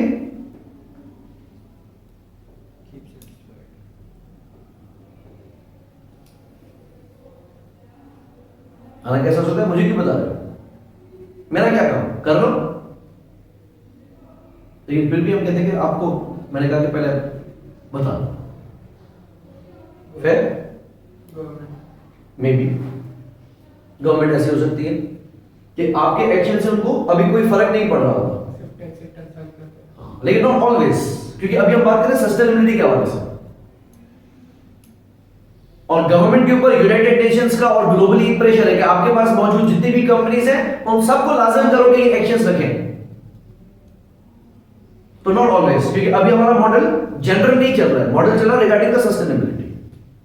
तो अगर हम अपनी फैक्ट्री से निकलने वाला केमिकल, हम जब अपना प्रोडक्ट बनाते हैं तो अल्टीमेटली केमिकल बास जगहों पे, गांव साइड पे जाया जाता है ना, सांगड़ साइड पे, तो रास्ते में आपको गाड़ी के शीशे बिल्कुल पैक करने पड़ जाते हैं क्योंकि स्मेल इतनी ज्यादा आ रही होती है। कभी शुगर मिल्स के करीब से गुजरो क्रशिंग सीजन के टाइम पे, और वो शुगर मिल्स जो स्पिरिट बनाती है, कच्ची शराब बनाती है, आपका गाड़ी चलाना मुश्किल हो जाता है वहां से, लेकिन आप कर क्या सकते हो? शीशे ही बंद कर सकते हैं, अपने आप को प्रोटेक्ट करो। मिसाल, आप किसी ऐसे एरिया में रहो जहां कोई शादी हॉल है, रात 2:30 बजे तक, 3 बजे तक पैसवा चल रहा है, आपकी नींद डिस्टर्ब हो रही है, कर क्या सकते हैं? अगर कुछ नहीं कर सकते तो शादी हॉल वाले फिर क्या करेंगे? इनका इंटरेस्ट तो हाई है लेकिन ये कुछ कर नहीं सकते, तो मैं एहतियातन ऐसी मोहब्बत में बस बता दूं, कर दो तो वैसे भी कुछ नहीं सकते, लेकिन फिर भी मेरा फर्स्ट टाइम मैं बता रहा हूँ कि आज रात पार्टी है, तो खिड़कियां खिड़कियां पैक करके रखना, सुबह तक चलेगी, तो आप लोगों की नींद डिस्टर्ब ना हो, बस मैं बता रहा हूँ। तो आप इसी बात पे खुश हो गए, वो भी शाबाश है, बताया तो। लेकिन अगर मैं कुछ कर सकता था तो फिर उसमें मुझे बता नहीं सकते थे। हम जब यहाँ पे कवाली नाइट या कुछ भी रख रहे होते तो डेफिनेटली सराउंडिंग में कुछ घर है, तो हम पहली फुर्सत में जैसे कोई कवाली नाइट या हमें लगता है कि 11-12 बजे तक कोई इवेंट जाएगा तो हम पड़ोसियों को फोन कर देते हैं। वो अक्सर आउट ऑफ रिस्पेक्ट कहते हैं, सर आप 1 बजे तक चलाए, कोई मसला नहीं है, बस आपने हमें बताया, तो इस बात में खुश हो जाते हैं। अदरवाइज अब हमारे पास 15 पे कॉल करने का बड़ा आसान तरीका है कि जब भी रात 12 बजे के बाद धम धम धम धम चल रही है, आपने 15 करना है, पुलिस को बोलना है बंद करवाओ। तो अगर उनके पास पावर हाई है और इंटरेस्ट भी हाई है, हमारे इस लाउड म्यूजिक की वजह से उनकी नींदें खराब हो रही है, घर में कोई पेशेंट हो सकता है, कोई ओल्ड एज हो सकता है, तो ऐसे केस में हमें क्या करना है, उसको क्लोजली लेके चलना होता है। तो हम उसको कहते हैं सर अगर आप परमिशन दें तो हम इसी वेन्यू पे रखें, और वो हमें कहते हैं सर हमें कोई इशू नहीं, आप बना रखें। लेकिन अगर वो मना करते तो हम शायद ये वेन्यू यूज नहीं कर सकते थे ऐसा। तो सस्टेनेबिलिटी रिलेटेड अगर कोई भी एक्शन आप ले रहे हैं तो उसमें अपने स्टेक होल्डर्स को साथ लेके चलना होता है। लास्टली, अगर ना उसके पास पावर है और ना उसको कोई फर्क पड़ रहा है आपके काम से, तो इस केस में आप क्या करेंगे, सिर्फ और सिर्फ इनको मॉनिटर करेंगे कि कहीं इनका पावर बढ़ ना जाए, और इनको सिर्फ और सिर्फ आप रखेंगे मिनिमल एफर्ट। मिसाल के तौर पे सोशल मीडिया, शुरू में मीडिया मॉनिटर्ड होता था सिर्फ टीवी चैनल्स के थ्रू, और जो टीवीज दिखाना चाहती, तो ऐसे में क्या करते थे, जर्नलिस्ट ब्लैकमेल करते थे। अक्सर जर्नलिस्ट हमारे पास आते, बस वो 14 अगस्त के हवाले से थोड़ा अखबार में दे रहे हैं अपनी तरफ से मुबारकबाद, हम कहते नहीं दे रहे, तो वो क्या करेंगे, हमारे खिलाफ कोई भी झूठी खबर छाप देते हैं। मिनिस्टर्स के पास, सियासी अफराद के पास ये जर्नलिस्ट जाते हैं और वो कहते हैं कि यार जर्नलिस्ट है, हमारे खिलाफ कुछ खबर ना छाप दे, इसलिए इसको हड्डी दे दो। लेकिन अब क्या हो, मोबाइल फोन आने के बाद हर बंदा जर्नलिस्ट बन गया। अब आप वाले रीडिंग लेने आते हैं ना, फेसबुक लाइव आ जाते हैं लोग, किसी का चालान कट रहा होता है, वो लाइव बोल के देखे, हेलो गाइस ये देखो मेरा चालान कट रहा है, वो उसको इग्नोर कर रहा होता है। लेकिन कुछ चीजें फिर क्या होती है, वायरल हो जाती है, कुछ चीजें इतनी लेवल पे चली जाती हैं कि वो सस्पेंड हो जाते हैं। तो ये अगर मोबाइल फोन ना होते तो जो वीसी है दादू के प्रो वीसी, उनको क्या होता, अजहर अली शाह होता, तो कुछ भी ना, पता नहीं कितनी बार कर भी चुके होंगे हरकतें, लेकिन इस बार क्योंकि ऑन कैमरा आ गए तो उसकी वजह से स्ट्रिक्ट एक्शन हो। मॉनिटर करने का मकसद क्या है कि देखते रहो कि अभी तो इसका पावर लो है, लेकिन कहीं ज्यादा पावरफुल हो गया ना तो फिर मारे जाओ। तो इसलिए मेंडेलो कहता है कि ऐसे स्टेक होल्डर्स को सिर्फ और सिर्फ क्या रखो, मिनिमल एफर्ट करो, इनको ज्यादा लूप में लेने की जरूरत नहीं, लेकिन थोड़ा मॉनिटर करते रहना कि कहीं इनका पावर बढ़ रहा है। तो अभी जिस तरह कंज्यूमर प्रोटेक्शन के ऊपर बड़ा काम हुआ है कि पहले अगर आपको कोई सब स्टैंडर्ड प्रोडक्ट मिलता था, मैंने काम किया कि ऑफिस में एक फाइबर कनेक्शन लगवाया इंटरनेट का, और उनका पैकेज अच्छा चल रहा था, पूरे साल पे डिस्काउंट मिल रहा था, मैंने पूरे 12 महीने के पैसे दे दिए। फिर मैंने उनको घर की तरफ बुलाया, मैंने कहा पहले अपनी डिप्लॉयमेंट टीम को भेजो और देखें कि यहाँ पे कनेक्शन लग सकता है कि नहीं लग सकता। बड़ों ने चेक किया, कहा कि हाँ हाँ हो जाएगा हो जाएगा हो जाएगा हो जाएगा तो हो जाएगा, लगाओ भाई। मैंने पूरे साल का चेक दे दिया, हफ्ता 10 दिन 15 दिन, मैंने कहा क्या हो गया भाई कनेक्शन, बोला सर हो रहेगा, वो बताना भूल गए, आपके इलाके में नहीं आ सकता, कि आप हाईवे के उस पार रह रहे हैं ना, तो हमारी फाइबर नहीं है उस तरफ। मैंने चलो कोई ठीक है होता है, तो चेक आप मुझे वापस कर, उसने बोला सर पैसे रिफंड तो नहीं होते। मैं रिफंड नहीं होते मतलब, तो कनेक्शन दो, बोला कनेक्शन लग नहीं सकता, मतलब पैसे वापस करो ना, बोला वो रिफंड थोड़ी हो सकते। मैंने कहा फिर क्या करोगे, खा जाओगे। तो अब मेरा जो इंटरेस्ट था वो तो बहुत हाई था, इस बात में मेरे पैसे लगे हुए थे, लेकिन मेरे पास पावर नहीं था कुछ करने का।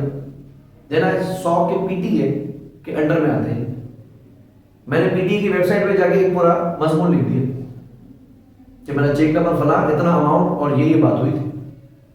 2 दिन पड़े थे, कॉल आ गई फाइबर वालों की तरफ से, सर वो चेक आ गया आपका, ले जाए। आता हूं, 2 दिन मैं भी नहीं गया, फिर सर वो चेक लेने नहीं आया, मैं फिर नहीं गया। यूं खुद फॉलोअप, सर हम देने आ जाए, भला आपसे साइन लेके जाएंगे। तो मैं कहा पैसे मैंने लेने, आपको क्यों जल्दी है? बड़ा वो कंप्लेंट क्लोज कर दिया। तो अब जब मुझे पता चला कि कंप्लेंट कर सकता हूं मैं, मेरे पास पावर है, मैं इनको कोर्ट में खेल सकता हूं, तो पहले मेरे पास ऐसा कोई मैकेनिज्म नहीं था। लेकिन खासकर जिस तरह इमरान खान ने अपने टाइम पे बनाया था प्राइम मिनिस्टर कंप्लेंट पोर्टल, तो क्या हुआ था, बहुत सारे लेमैन्स को भी एक अच्छा खासा पावर मिल गया था। तो हम इदारों के खिलाफ बाकायदा लोड शेडिंग की कंप्लेंट करते थे। बापडा वाले सीईओ हमें फोन करता था, ईमेल करता था, सर आपने कंप्लेंट क्यों की हमारे खिलाफ? सर असांखे एसटी हटियो एसडीओ हट गया। आप मतलब अब आपके कहने पर कि आपने भाई जरूरत से ज्यादा लोड शेडिंग हो रही है, या मुझसे करप्शन के पैसे मांग रहा है, नाजायज पैसों की तकाजा कर रहा है, और आप डायरेक्टली प्राइम मिनिस्टर पोर्टल पे मार सको, तो क्या हुआ, पहले आपके पास कोई पावर नहीं था, लेकिन आपका पावर जैसे हाई हुआ तो उनको हर एक्शन से पहले आपको इन्फॉर्म करना था। और अगर आपका इंटरेस्ट भी हाई है, पावर भी हाई है, तो फिर क्लोजली मैनेज करना। क्लियर हो गया? सो पहला आ गया की प्लेयर्स, जिनका पावर भी हाई है और इंटरेस्ट भी हाई है। These stakeholders have significant influence and are highly concerned with organization's sustainability initiatives. They must be managed closely through active engagements and two-way communication. तो इनको आपने बाकायदा मीटिंग्स में बुलाना है, लाइव लेना है और इनसे इनका ओपिनियन लेना है। ऐसा नहीं कि आप अपना फैसला सुना दो इनको, बल्कि इनसे आपने कंसेंट लेना है। दूसरे आ गए कीप सेटिस्फाइड। पावर हाई है लेकिन ज्यादा इंटरेस्टेड नहीं हमारे एक्शंस में। So these stakeholders have the power to influence outcomes but are not deeply interested in sustainability agenda. They should be kept satisfied to ensure they remain supportive and do not become obstructive. कैसा नहीं कि बाद में वो हमारी रुकावट बन जाए। जैसा कि मैंने बात की कि मैं पड़ोसियों से कंसेंट नहीं लेता हूं और मैं यहाँ पे बड़ा प्रोग्राम स्टार्ट कर देता हूं। जिसमें हमारे इसी एरिया में क्या हुआ था, एक हॉल खुला, शादी हॉल खुला था ऑटोबान लॉन करके। पड़ोसियों ने कोर्ट में केस डाल दिया। बोला ये क्या तरीका है, रात को 2:30-3 बजे भाभी आवेगी। तो कोर्ट ने उसके खिलाफ एक्शन लिया और कहा कि रेजिडेंशियल एरिया है और वहां पे आप आके में नहीं कर सकते, तो उस लॉन को बंद करवा दिया। फिर उन्होंने पड़ोसियों से डिस्कस करके बोला चलो मैं बैंक्वेट बना देता हूं, पूरा कवर कर दूंगा। और कंप्लेंट ज्यादा हुई तो पुलिस ने वैसे ही एक्शन ले लिया, बोला 12 बजे वैसे भी सब बंद कर दो। तो पड़ोसियों ने कहा फिर मसला नहीं है, 12 बजे इज फाइन। एक तो कवर्ड है, म्यूजिक की आवाज ज्यादा बाहर नहीं आएगी, और दूसरा ये कि बंद रहेगा। तो अब क्या हो गया, आवाम के पास, या पड़ोसियों जो आपके नियर बाय लोकेशन में रहने वाले लोग हैं, उनके पास पावर भी हाई था और उनका इंटरेस्ट भी हाई है। So you are suppose to keep them satisfied, कहीं आपके लिए रुकावट ना बन जाए। Next is keep informed. इनके पास पावर लो है लेकिन अफेक्ट इन पे ज्यादा हो रहा है। So these stakeholders are interested in sustainability efforts but have limited influence. They should be kept informed through regular updates as they can be valuable allies and may become more influential over time. And lastly, minimal effort, low power, low interest. These stakeholders have little interest or influence on sustainability matters and they require minimal effort, but their position should be monitored in case their interest or power changes. अभी तो वो कुछ नहीं कर पा रहे हैं, लेकिन अगर इनका इंटरेस्ट हाई हो गया या इनका पावर हाई हो गया, दोनों में से कोई भी एक चीज अगर हाई की तरफ चेंज हो गई, तो फिर आपके लिए बड़ा मसला हो सकता है। ठीक हो गया, चीजें ओके। तो आपको मुमकिन तौर पे कुछ स्टेक होल्डर्स देंगे और आपने उन स्टेक होल्डर्स को क्लासिफाई करना है। सो पहला तो आपको इनके नाम याद होना चाहिए कि हम की प्लेयर्स किसको कहते हैं, या मिनिमल एफर्ट पे कौन, या मॉनिटर एफर्ट पे कौन आता है, क्लोज मैनेजमेंट पे कौन आता है, सेटिस्फेक्शन लेवल पे कौन आता है। तो आपने सिर्फ और सिर्फ स्टेक होल्डर्स को उठा के उस जगह पे करना है और आपने अपना एक्शन बताना है कि अगर हम सस्टेनेबिलिटी के हवाले से कोई भी इनिशिएटिव कंसिडर कर रहे हैं तो किसको कैसे लेके चलना है। इट्स अबाउट टू कम्युनिकेशन, कि इनको कम्युनिकेट करना भी है कि नहीं करना। होते कौन कौन से हैं? तो कस्टमर्स हैं, ये कंपनीज भी हो सकती हैं, गवर्नमेंट्स भी हो सकती हैं, या कोई सोसाइटी भी हो सकती है। सप्लायर्स हमारे स्टेक होल्डर्स हैं। इन्फ्लुएंसर्स, इसमें आ गया opinion leaders, media, political leaders, business leaders, certifying entities जो कि हमारा लाइसेंस कैंसिल कर सकती हैं, disseminators, NGOs and governance. Okay, next is segmenting the stake holders. पहला आप देख सकते हैं इसमें टारगेट स्टाइल बना हुआ है। बिल्कुल सेंटर में कौन आ रहा है? Vital to engage, it's necessary, यानी वाइटल यानी मोस्ट इंपॉर्टेंट कि आप इनको तो एंगेज रखो अपने साथ। उससे थोड़ा ऊपर टारगेट कौन सा आ गया? Necessary to engage. Next, good to have on board. And चौथा, कर्टेसी टू इन्फॉर्म। सही है।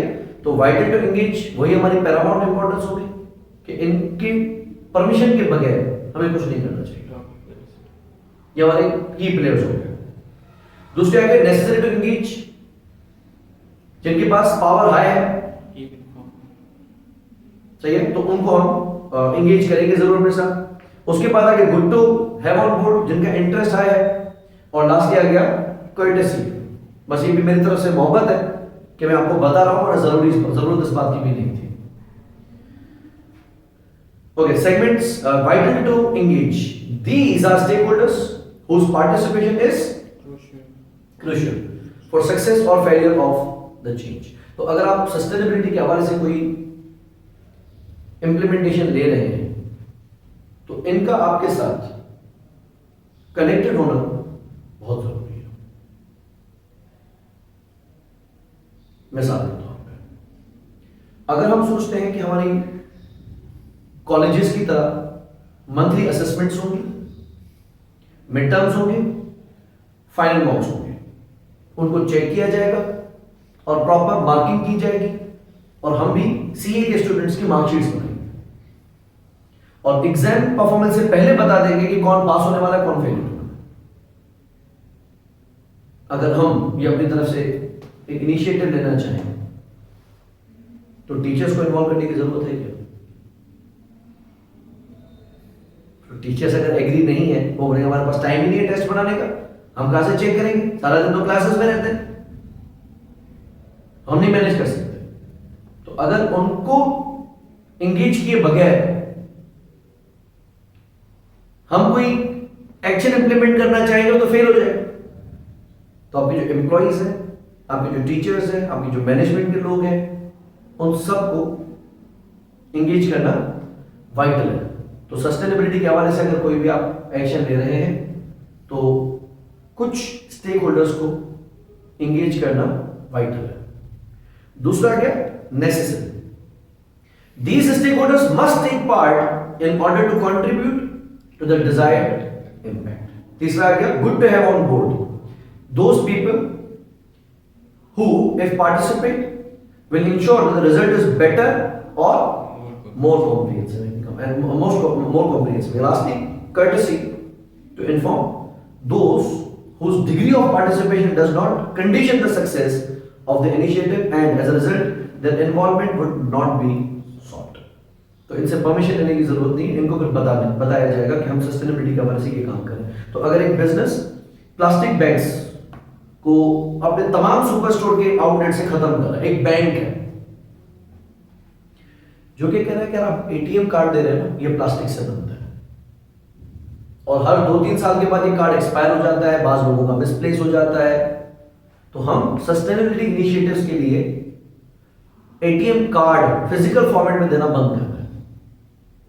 हर बंदे की मोबाइल ऐप पे वर्चुअल कार्ड आ जाए और एनएफसी के थ्रू वो कोई भी पेमेंट करेगा।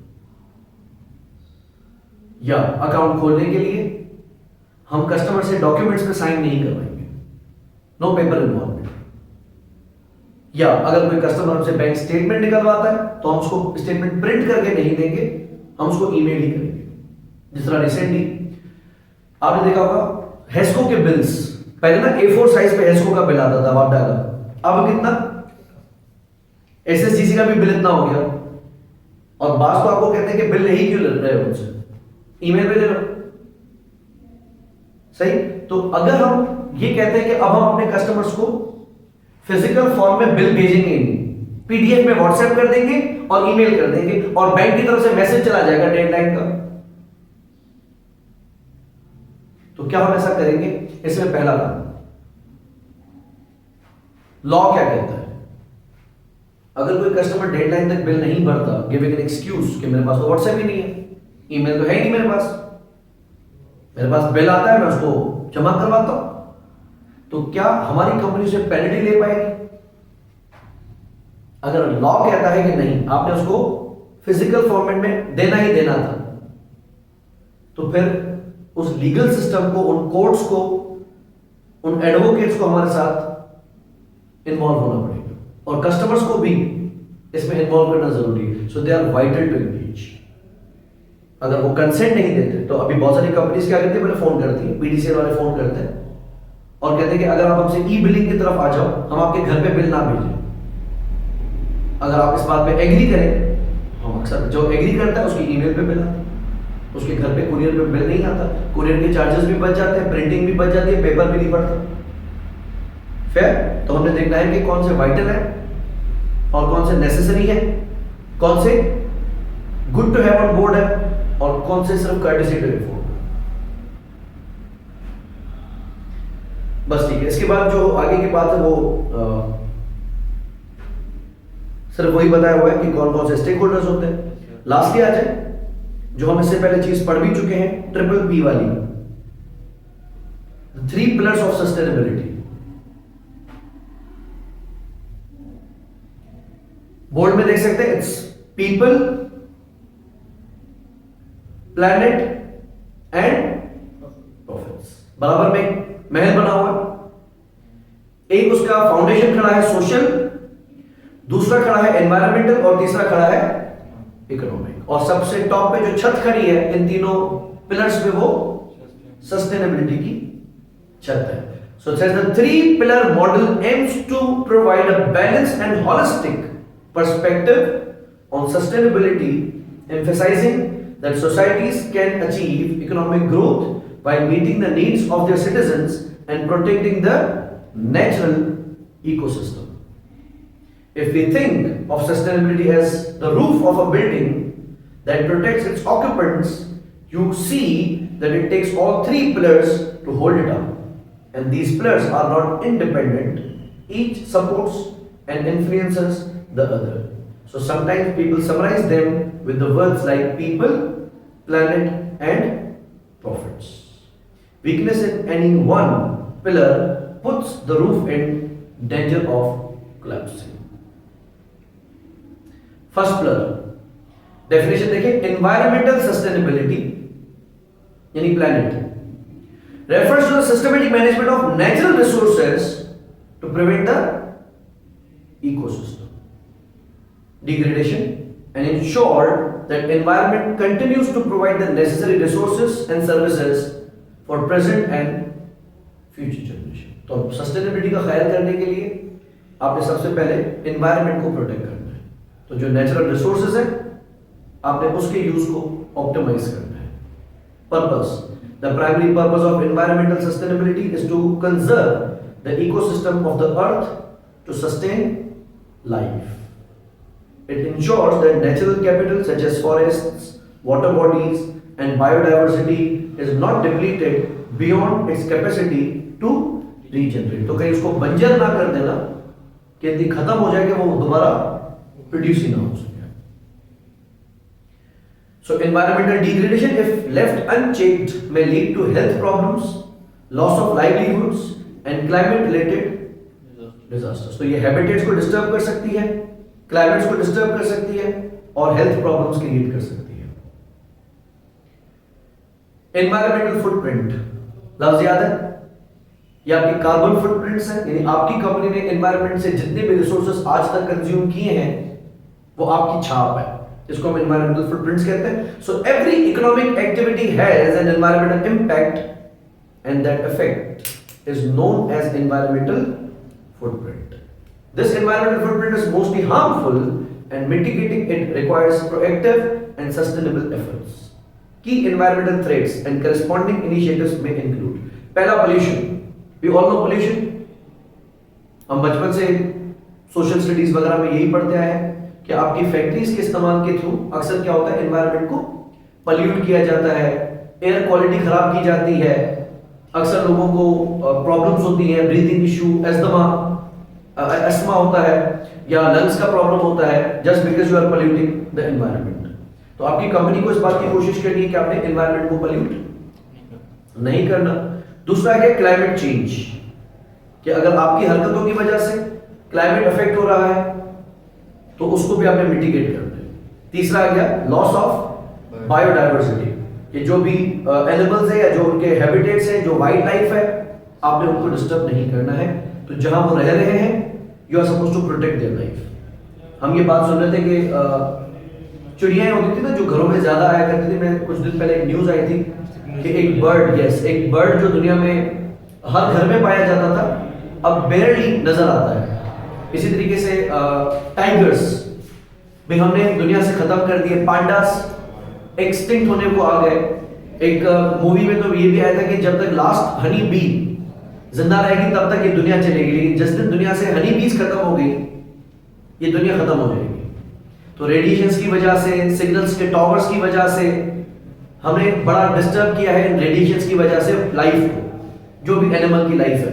अंडर वाटर स्पीशीज हैं, अक्सर कंपनीज क्या करती है, अपने जो टॉक्सिक केमिकल्स हैं वो वेस्ट सारा समुद्र में फेंक देती है। और अक्सर अभी रिसेंटली ऐसा हुआ था, शायद महीने दो पहले, कोई मिलियन ऑफ ऑयस्टर्स, जो शेल होते हैं ना, ऑयस्टर शेल्स, वो सीपिया जिसको हम कहते हैं, बच्चे बड़ा शौक से समुद्र के किनारे से कलेक्ट करते हैं, वो मिलियन की तादाद में कराची के समुद्र पे उड़ा था।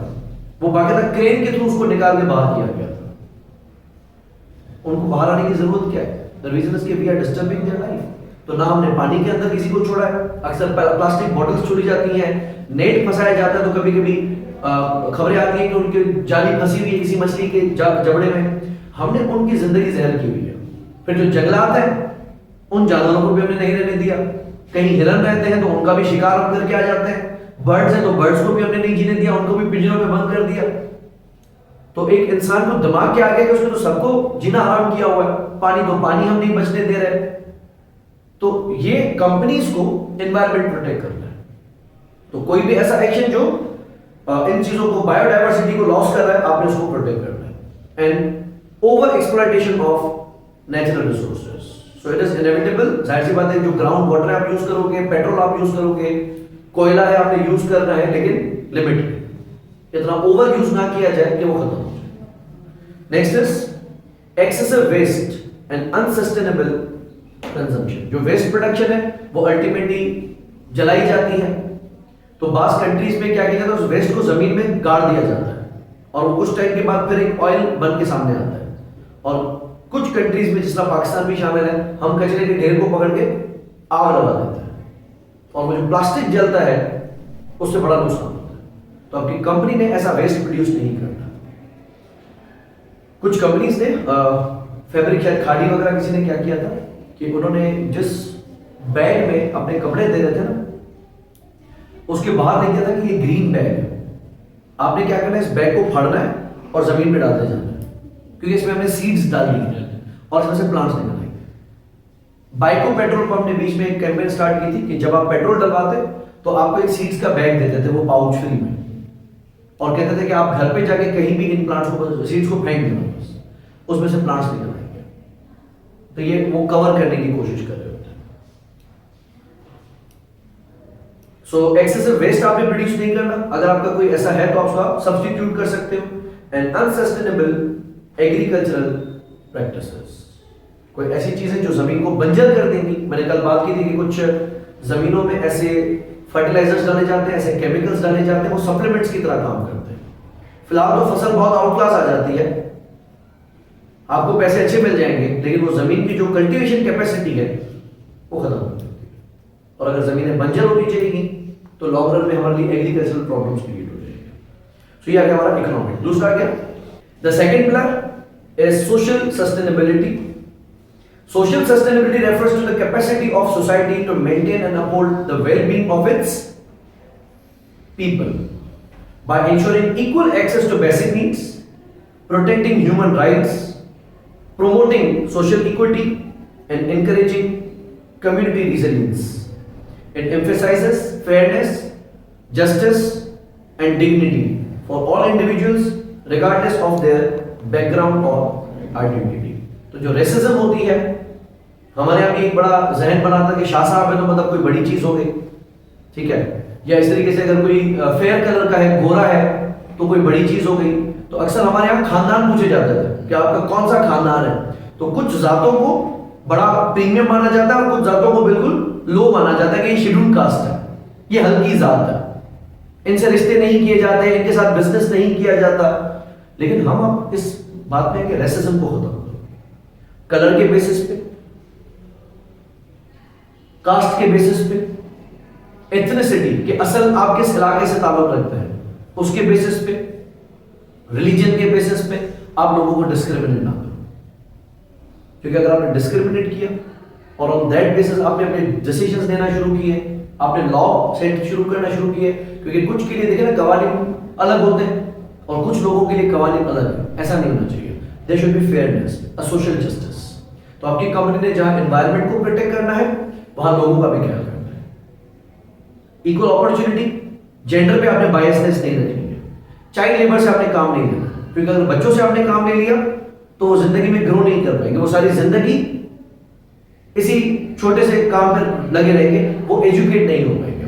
सो access to education, access to health care, ये सबके पास बराबर होना चाहिए।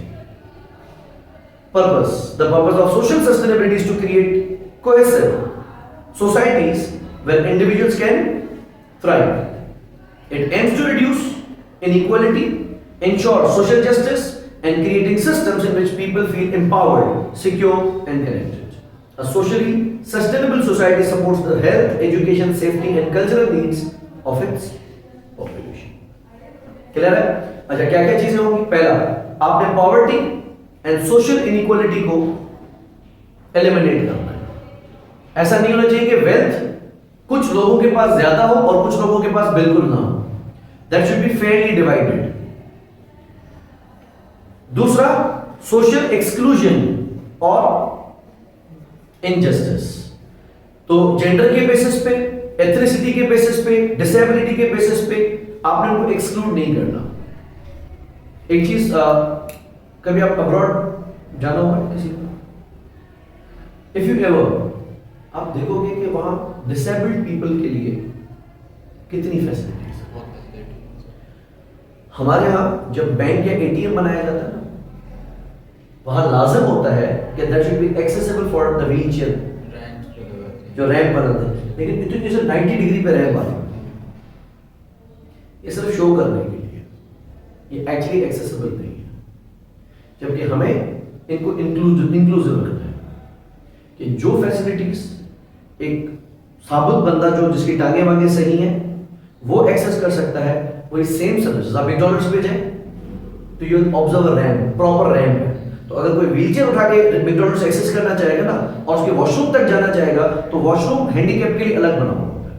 एयरपोर्ट्स पे जाएं, हैंडीकैप के लिए वॉशरूम और सारी फैसिलिटीज अलग होती है, they can access each and everything. हमने जब ये कैंपस बनाया था तो कोई यूनिवर्सिटी की एक फिगर हमारे पास विजिट करने आई थी, तो मुझे उसने कहा कि दिनेश अपने कैंपस को ना इंक्लूसिव बनाना। मैं ये फर्स्ट टाइम सुन रहा हूँ। उसने कहा आपका campus should be accessible to all people. हमने कहा तो बेसमेंट और फर्स्ट फ्लोर बना दिया, हमने लिफ्ट भी नहीं लगवाई, ये कैसा हो सकता है? बहरहाल इत्तेफाक ऐसा हुआ कि हमारे पास एक पैरेट आया इंक्वायरी लेने के लिए, तो हमने उसको कहा स्टूडेंट आए तो हम उसको सीए समझा सकते हैं ना। तो उसने कहा स्टूडेंट बाहर गाड़ी में बैठो, वो अंदर नहीं आ सकता। क्यों? बोला उसकी टांगों में प्रॉब्लम है। तो हमने ऊपर ग्राउंड फ्लोर पे एक भी क्लासरूम नहीं रखी थी। वैसे जब अलहमद हमने बनाया था ये कैंपस, हमने एक भी क्लासरूम नहीं रखी थी। ऊपर से ऑफिस और कंप्यूटर लैब थे। वेरी नेक्स्ट डे मुझे जब आईडीपी वालों ने बताया, वेरी नेक्स्ट डे मैंने कहा कंप्यूटर लैब को खत्म कर दो और यहाँ पे क्लासरूम बना। और उसके पेरेंट को हमने कहा कि हम आपको स्कॉलरशिप देंगे, आप बच्चे को ले। तो उसने कहा वो आएगा कैसे? फिर मैंने रैम बनवाई, तो रेलवे वाले रैम तोड़ने आ गए। मैं कहा बात आपकी वैलिड है क्योंकि मैं अपने हद से बाहर जा रहा हूँ रैम निकालने के लिए, लेकिन मुझे थोड़ा इजाजत दें कि मैं स्टेयर्स और रैम बनाऊँ। तो उन्होंने मुझे अलाउ कर दिया था। फिर मैंने अपने सपोर्ट स्टाफ को कह दिया था कि जैसे ही इसकी व्हील चेयर आएगी, ये रिक्शा से उतरेगा, आपने इसको क्लासरूम तक पहुंचाना है। और वो क्लासेस में बैठता था और अल्हम्दुलिल्लाह उसने शायद 2 साल पहले कैफ क्वालिफाई कर लिया उस लड़की ने, और वो फॉर्म में। उसके बाद कभी ऐसा केस आया नहीं और मुझे अपने पार्टनर्स ने, दोस्तों ने कहा कि यार एक बच्चे के लिए इतना क्यों कर रहे हो? मैं कहा कल को खुदा ना खासा मेरा एक्सीडेंट हो जाता और मैं नहीं आ सकता अपने कैंपस में, तो क्या करोगे? मुझे भी निकाल दोगे? तो अब आप तो ऑनर है, आपके लिए तो कुछ करना पड़ेगा, मैं तो उसके लिए भी करना पड़ेगा। 2, उसके बाद हमारे पास कभी कोई हैंडीकैप केस नहीं आया। उसको फर्म में इंडक्शन भी बड़ा मसला हो, क्योंकि फर्म्स भी एक्सेसिबल नहीं है। इनफैक्ट हमारे पास यहाँ यूनिवर्सिटी है एक स्टेट लाइफ में, मैं ओपनली नाम नहीं दे रहा, वहाँ एक बच्चा पढ़ता था, उसके पास उसकी ना हाइट कम थी, तो उसने कुछ सप्लीमेंट्स ऑर्डर किए इंटरनेट से, हाइट इंक्रीज करके, रिएक्ट करके। उसका जो नीचे का धड़ था ना वो सुन हो गया। हालांकि वो सर्टेन सेमेस्टर्स पढ़ चुका था, लेकिन वो सुन हो गया, वो चल ही नहीं पा रहा था। अब जब वो यूनिवर्सिटी आता था ना, अब उसके दोस्त उसको व्हील चेयर पे लाते थे, लेकिन मसला है कि उसकी क्लासेस होती थी 4th फ्लोर पे, जाए कैसे? 9 बजे के बाद, 5 बजे के बाद लिफ्ट बंद हो जाती है, क्योंकि वो लिफ्ट उनकी यूनिवर्सिटी की अपनी नहीं है, वो स्टेट लाइफ की लिफ्ट है। तो चले वो बेसमेंट में जाके, क्योंकि बेसमेंट से लिफ्ट एक्सेस कर सकता था, ग्राउंड फ्लोर से नहीं कर सकता था, स्टेयर्स से। इतनी बड़ी बिल्डिंग बनाई है और ये ख्याल नहीं रखा गया, भाई नादरा का ऑफिस भी तो वही है ना, तो अगर नादरा में कोई हैंडीकैप बंदा एनआईसी बनवाना है तो बना दो लक्ष्य, जहां आईटीएफ ऑफिस होता था पहले पहुंच के दिखा दो। हमने तो कभी फील ही नहीं किया ना, उनके जूते में कभी हमने पैर ही नहीं डाला ना, क्या वो कैसे जीते होंगे? क्योंकि हमारे साथ थोड़ी हो रहा है। But I was feeling for this guy, क्योंकि अक्सर उसकी क्लासेस शाम में होती थी।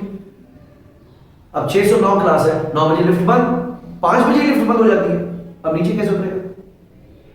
उसके दोस्त उसको उठाएंगे और हैवी। तो अगर आप एक इदारा है तो you have to make sure कि कोई अपनी रिलीजन की बेसिस पे, इन एसीसी में इस बात की खासियत रखी गई है।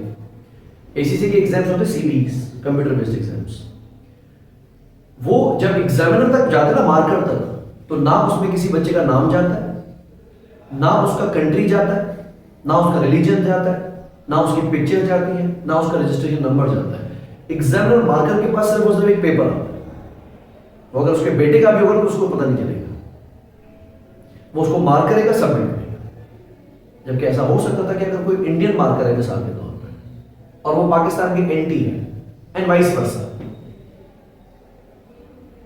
तो may be on the grounds of racism वो उसको फेल कर सकता था, उसके कम मार्क्स दे सकता था। लेकिन वो इस सिस्टम में इंश्योर करते हैं कि वो जब फाइल को सबमिट करेगा तो पूरे एग्जाम चेक करने तक उसको पता भी नहीं चलेगा किसका जेंडर क्या था और था किसका पेपर। और हमारे पास तो बाकायदा नाम आते हैं, तो पता चल जाता है कि कौन है, उसके साथ मुझे क्या करना है। तो सोशल वैल्यूज में आपकी कंपनीज ने लोगों को, इंसानों को इंसान मानना है, सही है? फिर उसकी चमड़ी किस भी कलर की हो, उसका मजहब कोई सा भी हो, उसकी जुबान कोई सी भी हो, आपने इंसान को इंसान मानना है। Social exclusion and injustice, access to essential services. तो जितनी भी जरूरी सर्विसेज है, जैसा कि मैंने कहा कि एटीएम एक्सेस करना चाहिए, ब्रांच एक्सेस करना चाहिए। अगर आपने कुछ ऐसी चीजें बना ली जो कि वो एक्सेस नहीं कर सकते तो आपकी तरफ से गलत है। रिसेंटली ऐसा हुआ कि मेरे वाल साहब जब किसी भी बैंक में बायोमेट्रिक करवा रहे हैं ना, बिकॉज ही 70s नाउ, उसकी बायोमेट्रिक फिंगरप्रिंट काम नहीं करती। तो आपने सिस्टम बनाते वक्त इनके बारे में तो सोचा ही नहीं। अब अगर ये कोई अकाउंट खुलवाना चाहे, कोई ट्रांजैक्शन करना चाहे तो बायोमेट्रिक्स ही नहीं होती है। तो आपको उनके लिए कुछ अलग रखना चाहिए था। डिवोर्सेस के लिए आपको अलग कुछ रखना चाहिए था कि अगर वो फादर के साथ नहीं है बच्चे अपने बाप के साथ नहीं है तो भी उनकी जिंदगी तो होनी चाहिए ना, उस वाइफ की जिंदगी तो होनी चाहिए ना, स्पाउस की, जो अपने हस्बैंड के बगैर रह रही है। लेकिन अगर आपका लीगल सिस्टम कहता है कि नहीं, एनआईसी पे आएगा तो नाम बाप का ही आएगा, जबकि अब हमें आजादी तो दी कि जेंडर के बारे में भी अक्सर आपके पास ऑप्शन है, प्रेफर्ड नॉट टू से, मैं पता नहीं चाहता कि मेरा जेंडर क्या है। और हमारे यहाँ हर जगह पे हमारे नाम के साथ बाप का नाम कनेक्ट होता है। हमारा लीगल सिस्टम चलिए sir, son of, daughter of, wife of, तो अगर वो वालदा के नाम से कनेक्ट करना चाहे अपना बच्चा तो सिस्टम को तो अलाउ करना चाहिए ये चीज। जिसके पास कस्टडी है उसी का नाम आना चाहिए। अब क्यों बिला वजह मैं वापस अपने हस्बैंड के पास जाऊं जिससे मेरी बातचीत ही नहीं है कि तुम अप्रूवल दो तो बच्ची का पासपोर्ट बने, कल वीजा एप्लीकेशन में भी आप बोलोगे बाप को साथ लेके आओ जिससे तुम्हारी बातचीत ही नहीं है। क्यों ये सिस्टम में ऐसी चीजें रखी गई, मतलब हमारा ख्याल क्यों नहीं किया गया सिस्टम के अंदर। तो ऐसा है कि ट्रांसजेंडर्स को तो हम मानते ही नहीं थे ना, उनका वोट ही नहीं होता था, उनका एनआईसी नहीं बनता था। लेकिन अब हमने उनके एनआईसीज बनवाना, उनको वोट कास्ट करवाना अलाउ कर दिया। तो social is like you have to accept that. और जो दुनिया आगे चली गई वो तो एलजीबीटी लेवल पे भी चली गई है कि उनके जो भी बिलीव्स हैं आप उनको एक्सेप्ट करो। नेक्स्ट, सिक्योरिटी एंड गवर्नेंस में आपने इस बात का ख्याल रखना है कि ऐसा नहीं कि किसी के लिए ज्यादा हो और किसी के लिए कम हो, and lack of communication development and wellbeing. Next आ गया third pillar, economic sustainability. Economic sustainability refers to the approach where economic activities are conducted in a manner that long-term economic growth is achieved without compromising the integrity of environmental and social system. पैसा कमाओ बेशक कमाओ, लेकिन अगर मैं child labour करके पैसा कमाऊं, मुझे याद आता मैं एक फैक्ट्री में गया था, दाखिल होते ही भारी बार बोर्ड लगा हुआ था, नो चाइल्ड लेबर। अच्छा, अंदर गया, जगह जगह पे no child labour, no child labour, no child labour. जबकि जब मैं फैक्ट्री के अंदर गया ना तो काम ही बच्चे कर रहे थे। तो मैंने उस बंदे को कहा, मैं गया यार, जगह जगह पे बोर्ड लगाया, बड़ा सा कभी आते ना इन्वेस्टिगेशन या इंस्पेक्शन के लिए, तो हमने शो किया हुआ, जो अभी हमने बात की ग्रीन वॉशिंग की, शो कर रहे हैं कि हम चाइल्ड लेबर नहीं करवाते, लेकिन सस्ती पड़ती है। पढ़ाई वढ़ाई है नहीं की तो कहीं जाते भी नहीं है, कहीं और नौकरी नहीं मिलती, हमारे पास ही बैठे रहते हैं, जैसा बोलो काम करते रहते हैं, है तो चाइल्ड लेबर ना। तो आपने ऐसा नहीं करना कि पैसा कमाने के चक्कर में सोशल वैल्यूज को किल कर दो, या पैसा कमाने के चक्कर में आप एनवायरमेंट में बिगड़ दो। Purpose. The core objective of economic sustainability is to strike a balance between economic growth and long-term prosperity. This includes generating employment, ensuring stable income streams, and improving standards of living while ensuring that economic activities do not undermine other pillars of the sustainability. Clear हो गया? Okay, so पहला आ गया economic challenges. पहला आपने रिलायंस रखनी on renewable resources. अगर आपकी company non renewable resources का ज्यादा इस्तेमाल कर दिया तो आप एनवायरनमेंट को डैमेज कर रहे हो। आप पैसे कमाओ भले, लेकिन सोर्सेज कुछ ऐसे लो जो कि रिन्यूएबल हो। Unemployment and under employment. Under employment में आपने एक बंदे को ओवर टाइम करवा दिया, जिसका हालांकि लेबर लॉस के तहत एवरेज जो काम एक बंदे ने करना होता है वो 8 घंटे करना होता है, लेकिन हमारे यहाँ इतना ओवर टाइम करवाते हैं, बंदे को अपॉइंट करते हैं 12-12, 16-16 घंटे की ड्यूटी उसे देते हैं, पैसे वही देते हैं, नो ओवर टाइम। अगर ओवर टाइम पे भी करो तो भी मुनासिब नहीं है, क्योंकि आप उसकी लॉन्ग टर्म हेल्थ को डैमेज कर रहे हो। लेकिन स्टिल अगर कंपनीज कर रही हैं तो ये प्रैक्टिसेस के खिलाफ है, ये सस्टेनेबल नहीं है। तो एक बंदे से ज्यादा काम ले लेना भी सही नहीं है। नेक्स्ट आ गया financial instability. Weak financial system, lack of regulations, poor enforcement of financial regulation, speculation and stock market instability can trigger financial instability, reduced investor confidence and consequently may harm economic growth. आपने कोशिश करनी कि आप stability की तरफ जाएं, reporting system को बिल्कुल क्लियर रखें, ट्रांसपेरेंट रखें, किसी किस्म की कोई विंडो ड्रेसिंग नहीं होनी चाहिए, and lastly unsustainable debt levels, जरूरत से ज्यादा गियरिंग भी नहीं होनी चाहिए। अच्छा, अब आते हैं एक मसले की तरफ, मेयोपिया। ये एक आई डिजीज है मेयोपिया। आइडिया है मेयोपिया किसको कहते हैं? Short sightedness. जो मेयोपिया का पेशेंट होता है ना, उसको सिर्फ करीब की चीजें नजर आती है, दूर की चीजें नजर नहीं आती। इसको हम अपनी जुबान में कहते हैं शॉर्ट टर्मिस्ट। कभी कभी आप क्या करते हो, अभी तो फायदा है ना, तो कुछ चीजों का टेम्पररी फायदा होता है, लॉन्ग टर्म में बहुत ज्यादा नुकसान होता है। मेरा फायदा होता है और 1000 लोगों का नुकसान हो सकता है। What would you favour? मेरा फायदा। तो अगर हमने 28th अमेंडमेंट या 27th अमेंडमेंट जो बीच में चल रही थी, तो हम देख रहे हैं कि बाकी सबका नुकसान है, सिर्फ अ फ्यू जिनको आप इम्यूनिटी दे रहे हो। तो अगर ट्रैफिक ब्लॉक है, आप बोलोगे मैं तो निकल जाऊं कैसे भी करके, हालांकि आपके जल्दी कट लेने की वजह से शायद ट्रैफिक आधा घंटा ब्लॉक हो जाएगी पीछे। दुनिया में कानून चलता है गिव वे का, अगर आपसे पहले कोई निकलना चाहते हैं आप उसको पहले जाने दो। और पाकिस्तान में सीधा रास्ता भी काट के आगे निकलेंगे। ये क्या है? शॉर्ट साइटनेस है। शॉर्ट सेल्फ सेंटर्ड बंदे होते हैं, मुफाद परस्त लोग होते हैं। ये क्या करते हैं, सिर्फ मेरा फायदा हो, बाकियों का भले नुकसान हो, मैं खा लूं। हम शादियों में जब जाते हैं तो क्या करते हैं, सबसे पहले पूरी प्लेटें कोरमे की, बारबेक्यू की भर के अपनी टेबल पर रख देते हैं। मेरा हाल ही में शादी में जाना हुआ था, हालांकि सारे उसके दोस्त बैठे हुए थे, एक बंदा लीडर था, मुझे उस टेबल पे बैठना पड़ गया। अभी थाल रखे नहीं कि वो प्लेट में उलट दे, पूरा अपने बराबर में करके रख ले। बाकी जो 10-15% बचा, बड़ा खाओ खाओ खाओ, आप लोग भी खाओ, सही आप भी खाओ। उस लुकिंग एट के सारा तुम भर के जा रहे हो और आखिर में सारा बचा दिया उसने। ऐसे करते हैं। सो ये एटीट्यूड क्या है? इसको हम मेयोपिया कहते हैं, शॉर्ट टर्मिस्ट। चलो आप मेरा ख्याल नहीं करते, मैं आपके लिए स्ट्रेंजर था, आपके दोस्त बैठे हुए थे, आप कम से कम उनको तो शेयर करो। अभी कोई नई चीज आ ही नहीं रही, मीठा आ ही रहा, पहले प्लेट उठा के भर दी। अभी तो आप खा रहे हो, उनको तो खाने दो। बस इंडिकेशन दी कि पीछे खाना कम पड़ गया, क्योंकि बिल्कुल आखिरी शिफ्ट चल रही थी। अक्सर कंपनीज क्या करती है, मेयोपिया करती है, यानी वो short sighted, short term benefit को देखती है at the compromise of long term.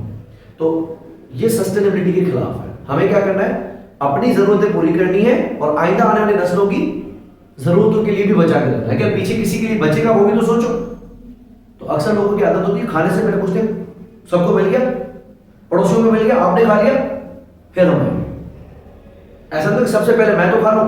जब हम अगर मेहमान होते हैं, या सॉरी हम अगर मेजबान होते हैं, होस्ट होते हैं, और हमारे पास मेहमान आते हैं, तो हम अपने आखिर तक खाने में हाथ नहीं डालते। सबको बोलते हैं पहले ताकत, पहले आप खाएं, जरूरत से ज्यादा खिलाते जाएंगे, आखिर में मेरे लिए बचे ना बचे खैर, उसको मुंह दे देंगे, हमारा मसला नहीं है।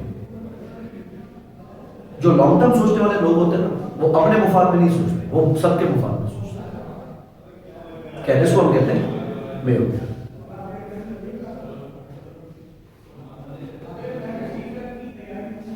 I believe majority things are done, और इसमें बाकी कुछ हिस्ट्री लिखी हुई है, तो इसको आप एक नजर गो थ्रू कर लीजिएगा। बाकी जो सस्टेनेबिलिटी का मेन कॉन्सेप्ट है और जो हमारा मॉडल है मेंटो का, वो हम देख चुके हैं। और जो 3 पिलर्स हैं, पीपल, प्लैनेट एंड प्रॉफिट्स, वो भी तीनों हम देख चुके हैं। और उसके अलावा मुमकिन तो आप एक सवाल बन सकता है कि आपसे पूछे कि कंपनी अगर सस्टेनेबिलिटी के हवाले से अपना व्यू सीरियस नहीं लेती तो उसको क्या क्या नुकसान हो सकते हैं। तो ऐसा मुमकिन है कि कोई एथिक्स से लिंक ये चीज एथिक्स से लिंक हो सकता है, लेकिन हम इसको सस्टेनेबिलिटी की तरफ डालेंगे, ना कि प्रोफेशनल कंडक्ट और मिसबिहेवियर की तरफ। पेपर में हाँ नहीं, एक सवाल नहीं बनाएगा। एक सिनेरियो बना सकता है कि डिस्कशन चल रहा है कि हम कोई एनवायरमेंटल सस्टेनेबल प्रैक्टिसेस रखें, तमाम लोगों को इंक्लूड करें, हैंडीकैप के बारे में भी सोचें, एनवायरमेंट को प्रोटेक्ट करें, वाइल्ड लाइफ को प्रोटेक्ट करें। और कोई डायरेक्टर ऐसा होगा वो बोलेगा हमें क्या फायदा, और वो इस व्यू का है कि मैं इग्नोर करूंगा, मुझे नहीं करना है इस हवाले से कोई भी बात, हमें सिर्फ उसमें अपने प्रॉफिट्स पे कॉन्सेंट्रेट करना है। उसको उसकी इंपॉर्टेंस हाँ, आपसे पूछ सकता है कि अगर डायरेक्टर का व्यू देखा जाए तो उसको उससे क्या नुकसान हो सकते हैं, तो आपने बना दिया कि स्ट्रेटेजिक रिस्क होगा, रेगुलेटरी और कंप्लायंस रिस्क होगा, फाइनेंशियल लॉस होगा, रेपुटेशन रिस्क होगा, वो आप बता दो। और 3 पिलर्स के हवाले से बात हो सकती है, it's sustainability is not just about the environment, सिर्फ माहौल दोस्त नहीं बनना, लोगों का भी दोस्त बनना है और अपने प्रॉफिट का भी दोस्त बनना है। इन तीनों चीजों को बराबर लेके चलना है। ऐसा नहीं कि सिर्फ हम फलाई काम करते रहे, एनवायरनमेंट को बचाते रहे, लोगों को बचाते रहे और प्रॉफिट ना कमाए। शेयर होल्डर्स का भी तो ख्याल करना है ना। और स्टेक होल्डर्स में मुमकिन तौर पे आपको कुछ दे सकता है 4-5 केसेस, आपने सिर्फ उसको बताना है कि वो मेंडो के मैट्रिक्स में कहां फॉलो करेगा और हमारा उसके साथ क्या कम्युनिकेशन होनी चाहिए। इसी हद तक आएगा, इसके अलावा नहीं जाएगा। बाकी एथिक्स का सवाल ऑल टुगेदर डिफरेंट में जाएगा, वो सस्टेनेबिलिटी के साथ कनेक्ट नहीं।